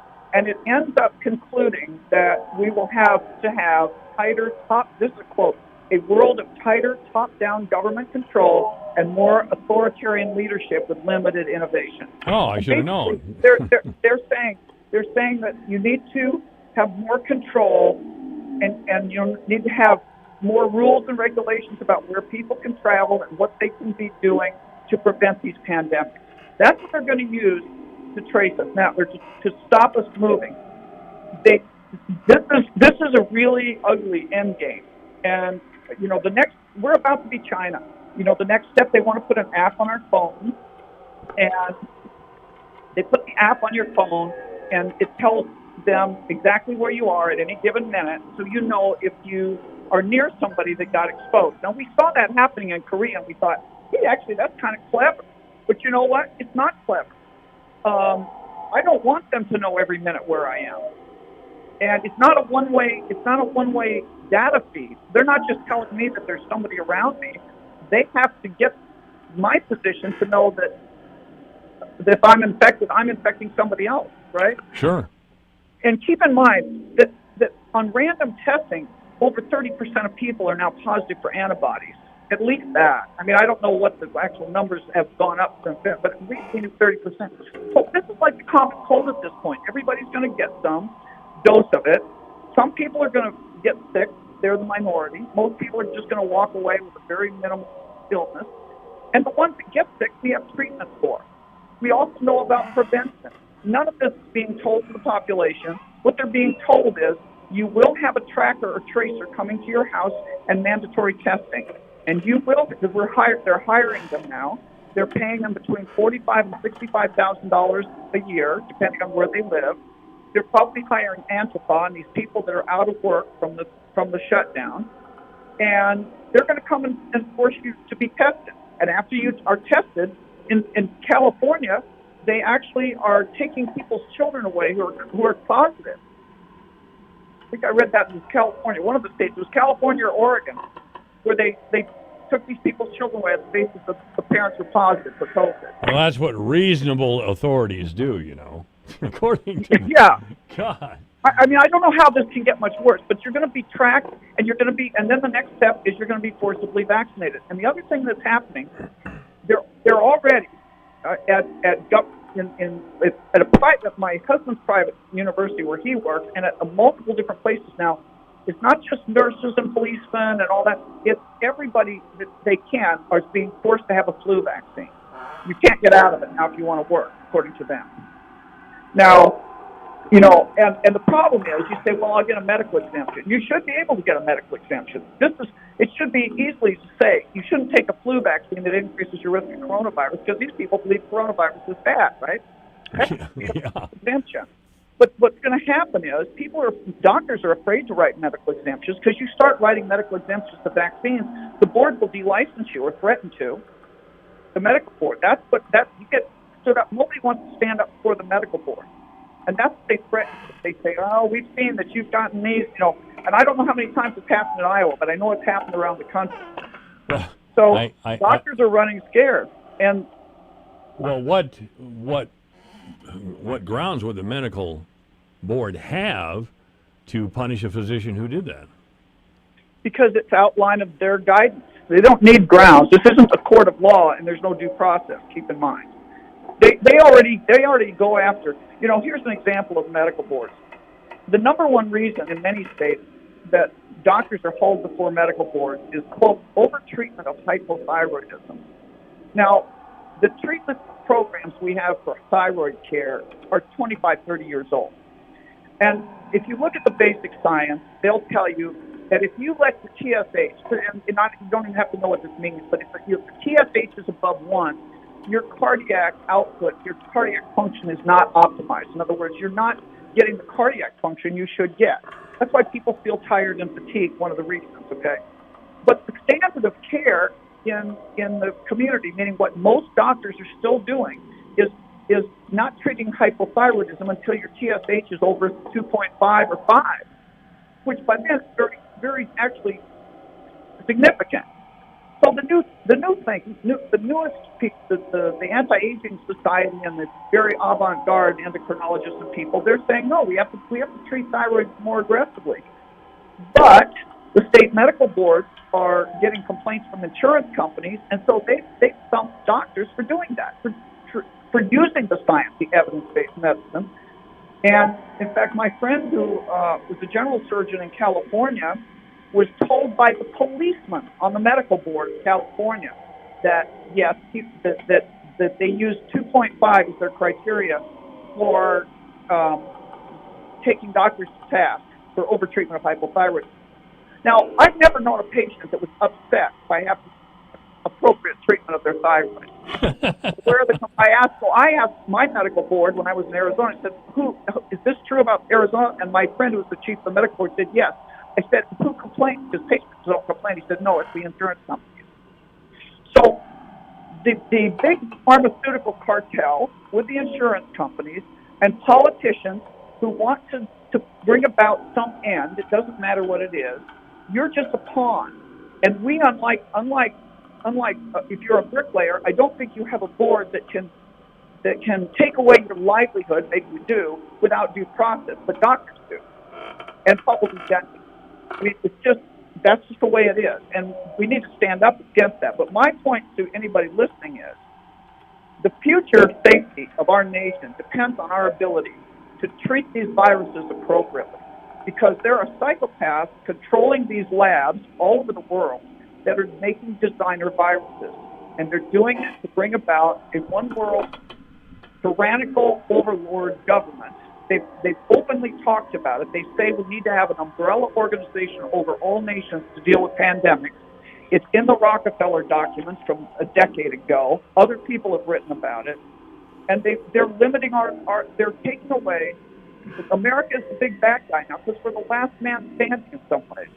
And they want us to they want our liberty taken away. And they're going to do it based on this virus. But you cannot terrorize a population if we have a treatment. It's really that simple. That's why they're trying to hide the treatment program from you. And if we don't take our state back, I don't know if we can save America, but as I used to say when I was running for the Libertarian governor, I said, for the love of God, let's save Iowa. Can we save Iowa? And I'm not sure we can. I'm not sure. So at a local level, I want to go to the sheriff and say, are you going to allow me to be forcibly vaccinated in your county? Are you going to be allowed to be forcibly tested in your county or constricted to my home because I don't want to be? Is that where we really are? We didn't do that in smallpox outbreaks. If somebody is actually sick and spreading disease, that's one thing. You can restrain people from purposely infecting people. You can't shoot somebody with HIV blood, and you can't, purposely infect people. But you can't keep well people in their house on the theory that it might make other people sick. You're worried about getting sick and you want to stay in your house, that's your right. That's your business. There's no science that even shows this actually made a difference here. I think it did early on when the very severe part of this virus, and just to back up, I said this last week, but I'll say it again. I've been trying to put together why the Chinese went down so hard and the Italians. And I knew we were in trouble when all the doctors and nurses were dying in Italy. We lost 100 doctors in that area of Lombardy. That's a lot. And that means they couldn't solve them. But they didn't know about the hydroxychloroquine. And I think it was what happened to them was they got hit so hard with the first wave virus. And what's happened subsequently is as virus passed through human hosts, they attenuate. In other words, they become weaker. And I'm getting the pharmaceutical guys of the NSA are giving me that feedback, by the way. So if I get quiet for a minute, because I'm hearing it screeching on my end. But the virus is now attenuated, and it's just like coronavirus. It's not that deadly now. It's just we don't do all this for flu, and I'll bet you right now this virus is less deadly than our average flu. So we've accepted this. We've convinced young people to be afraid of people that aren't wearing masks so that they can turn against each other. We've created artificial safe spaces, these 6 feet lines that mean nothing. We have to stop this, and we can't maybe turn around the feds. Can't we go to the governor of Iowa? People need to start writing. People, especially small business owners, people that want to survive this, we have to keep our economy going, and we have to prepare for the next one. But we don't have to shelter and be afraid and wear stupid little silly masks that do nothing. I don't know, Mike. What do you think we should do? How do we save ourselves? Well, it's not virus that's going to kill us. It's tyranny. I have often spoke over the many years of a totalitarian influences in the liberal movement. There's if anybody has any doubt of the bullying, thuggish inner life of liberals, you can look at your television or look out into your city streets a lot of times and see what's going on there. I mean, we're down to a time where we have trouble going to a Hy-Vee grocery store, for God's sake. And that's absurd. And the reason the protesters were there in the first place is that some cashier put a BLM sign on her cash register, and of course that Hy-Vee had to suffer. I mean, that's ludicrous. I mean, out in Whittier, California, a statue of John Greenleaf Whittier was defaced. John Greenleaf Whittier was a 19th century Quaker and poet who wrote extensively about the evils of slavery, and they defaced his statue. Yeah, yes, he was. And these people don't even know what they're doing. Well, it's old white guy. Let's go deface the statue. That's exactly what they did. Anyway, we could talk longer, Lee, but I guess we're going to have to do it next week. Dr. Lee Heeb has been our guest. Thank you so much, Lee. You bet. This is AM 1400 KVFD, the voice of Fort Dodge, 456. I'm Liz Clayman, and this is the Fox Business Report.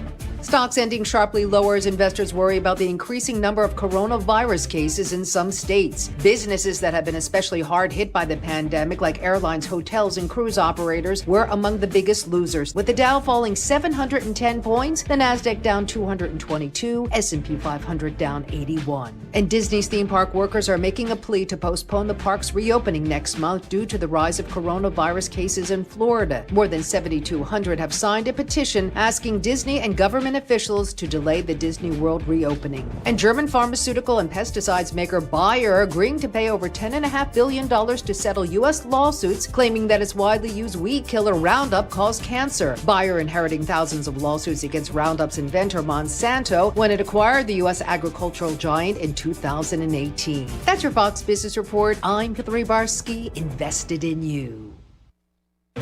You're more focused than ever on keeping your employees and customers safe. Cintas has the products and services you need to feel prepared.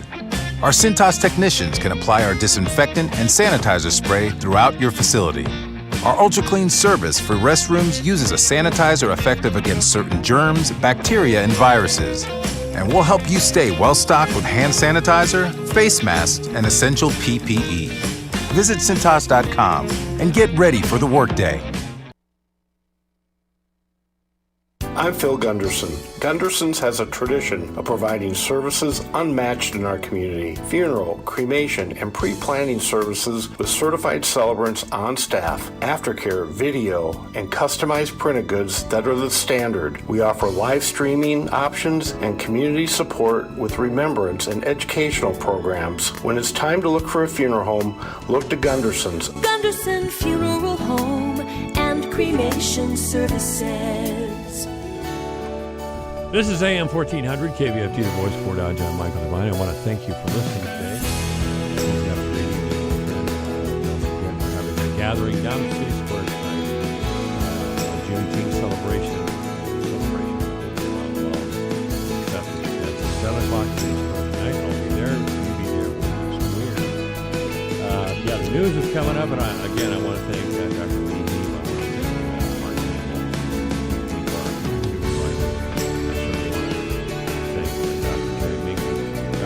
Boy of ISU and Katie Oldhall of Dallas. Talk to you tomorrow, hopefully. This is AM 1400 KVFD.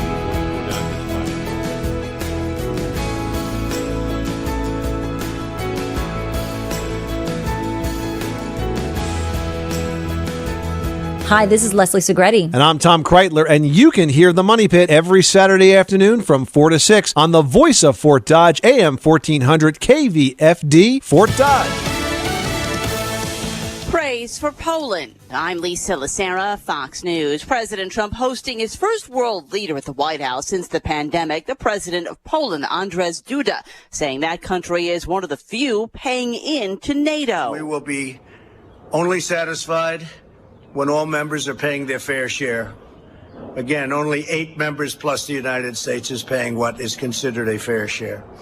I also applaud Poland and the Polish people for its devotion to safeguarding their country's borders, very strong borders. And the president saying he looks forward to signing a defense cooperation agreement with Poland. Days after protesters tried to tear down a statue of Andrew Jackson in a park across from the White House, the president saying he will sign an executive order on protecting monuments by the end of the week.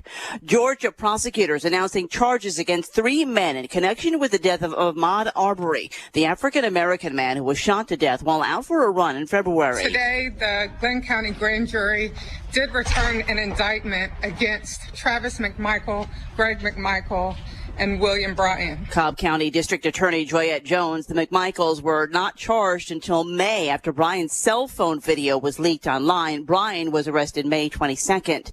A Republican-backed police reform bill has stalled in the Senate after a procedural vote failed. Senate Democrats just sent a very clear signal that the Senate Republican Justice Act lacks the substance and the strong, desperately needed reforms to stop police brutality against Black Americans. Senate Democratic leader Chuck Schumer, the Justice in Policing Act is expected to be voted on in the House tomorrow. Wall Street at the close, stocks slumping as cases of COVID-19 hit the highest they've been in 2 months. The Dow lost 710 points, the NASDAQ off 222. America is listening to Fox News.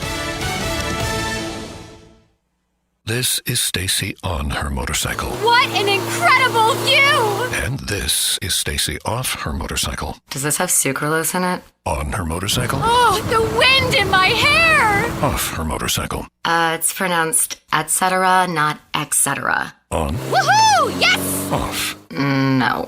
You're better on your bike. And with basic policy starting at $75 a year, quote today at Progressive.com. Progressive Casualty Insurance Company and affiliates. Annual premium for basic liability policy not available in all states. Hey, if you're looking to cut costs and free up some cash on a monthly basis, start today with Pure Talk USA. Now, the average family of 4 is saving over $800 a year on cell phone service by switching to Pure Talk USA. Now, every plan includes unlimited talk and text. And by the way, it just starts at $20. So switch to Pure Talk today. Just dial pound 250 keyword Pure Radio. Pure Talk USA, simply smarter wireless. You'll have the option to receive a one-time auto-dialed text from Pure Talk USA.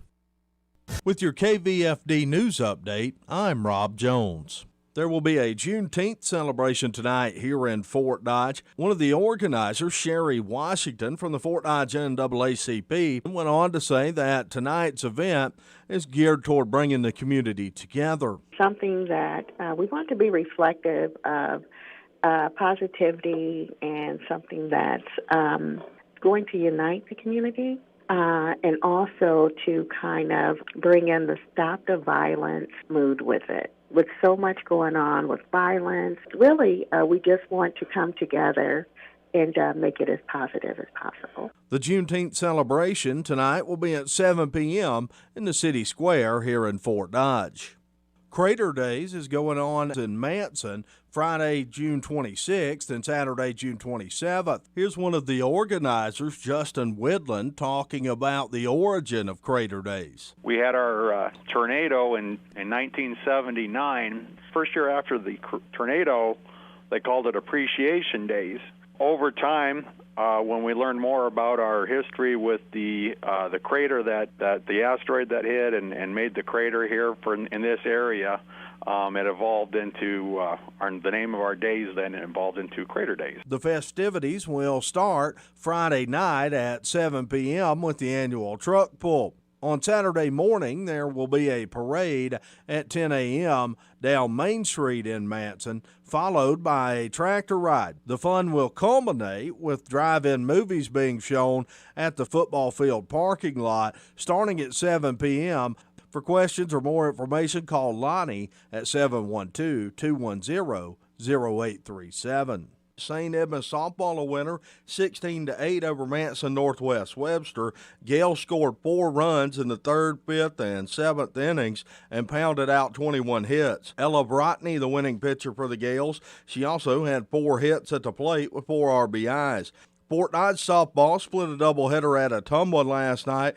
Dodgers took the first game 3-2 and dropped a heartbreaker in a nightcap 4-3 in 14 innings. St. Edmund baseball dropped their first game of the season 4-0 last night to undefeated 8th-ranked Pocahontas area. The Gales host Algona tonight, a 7:30 first pitch at Harlan Rogers. Baseball on your radio this evening as the Fort Dodge Dodgers play host to Marshalltown for a double dip at McNeil Field, a 5 p.m. first pitch for game number 1. You can hear both of those games on Sunny 99.7 and online at yourfortdodge.com.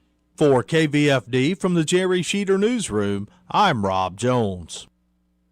Here's the AM 1400 KVFD weatherology forecast.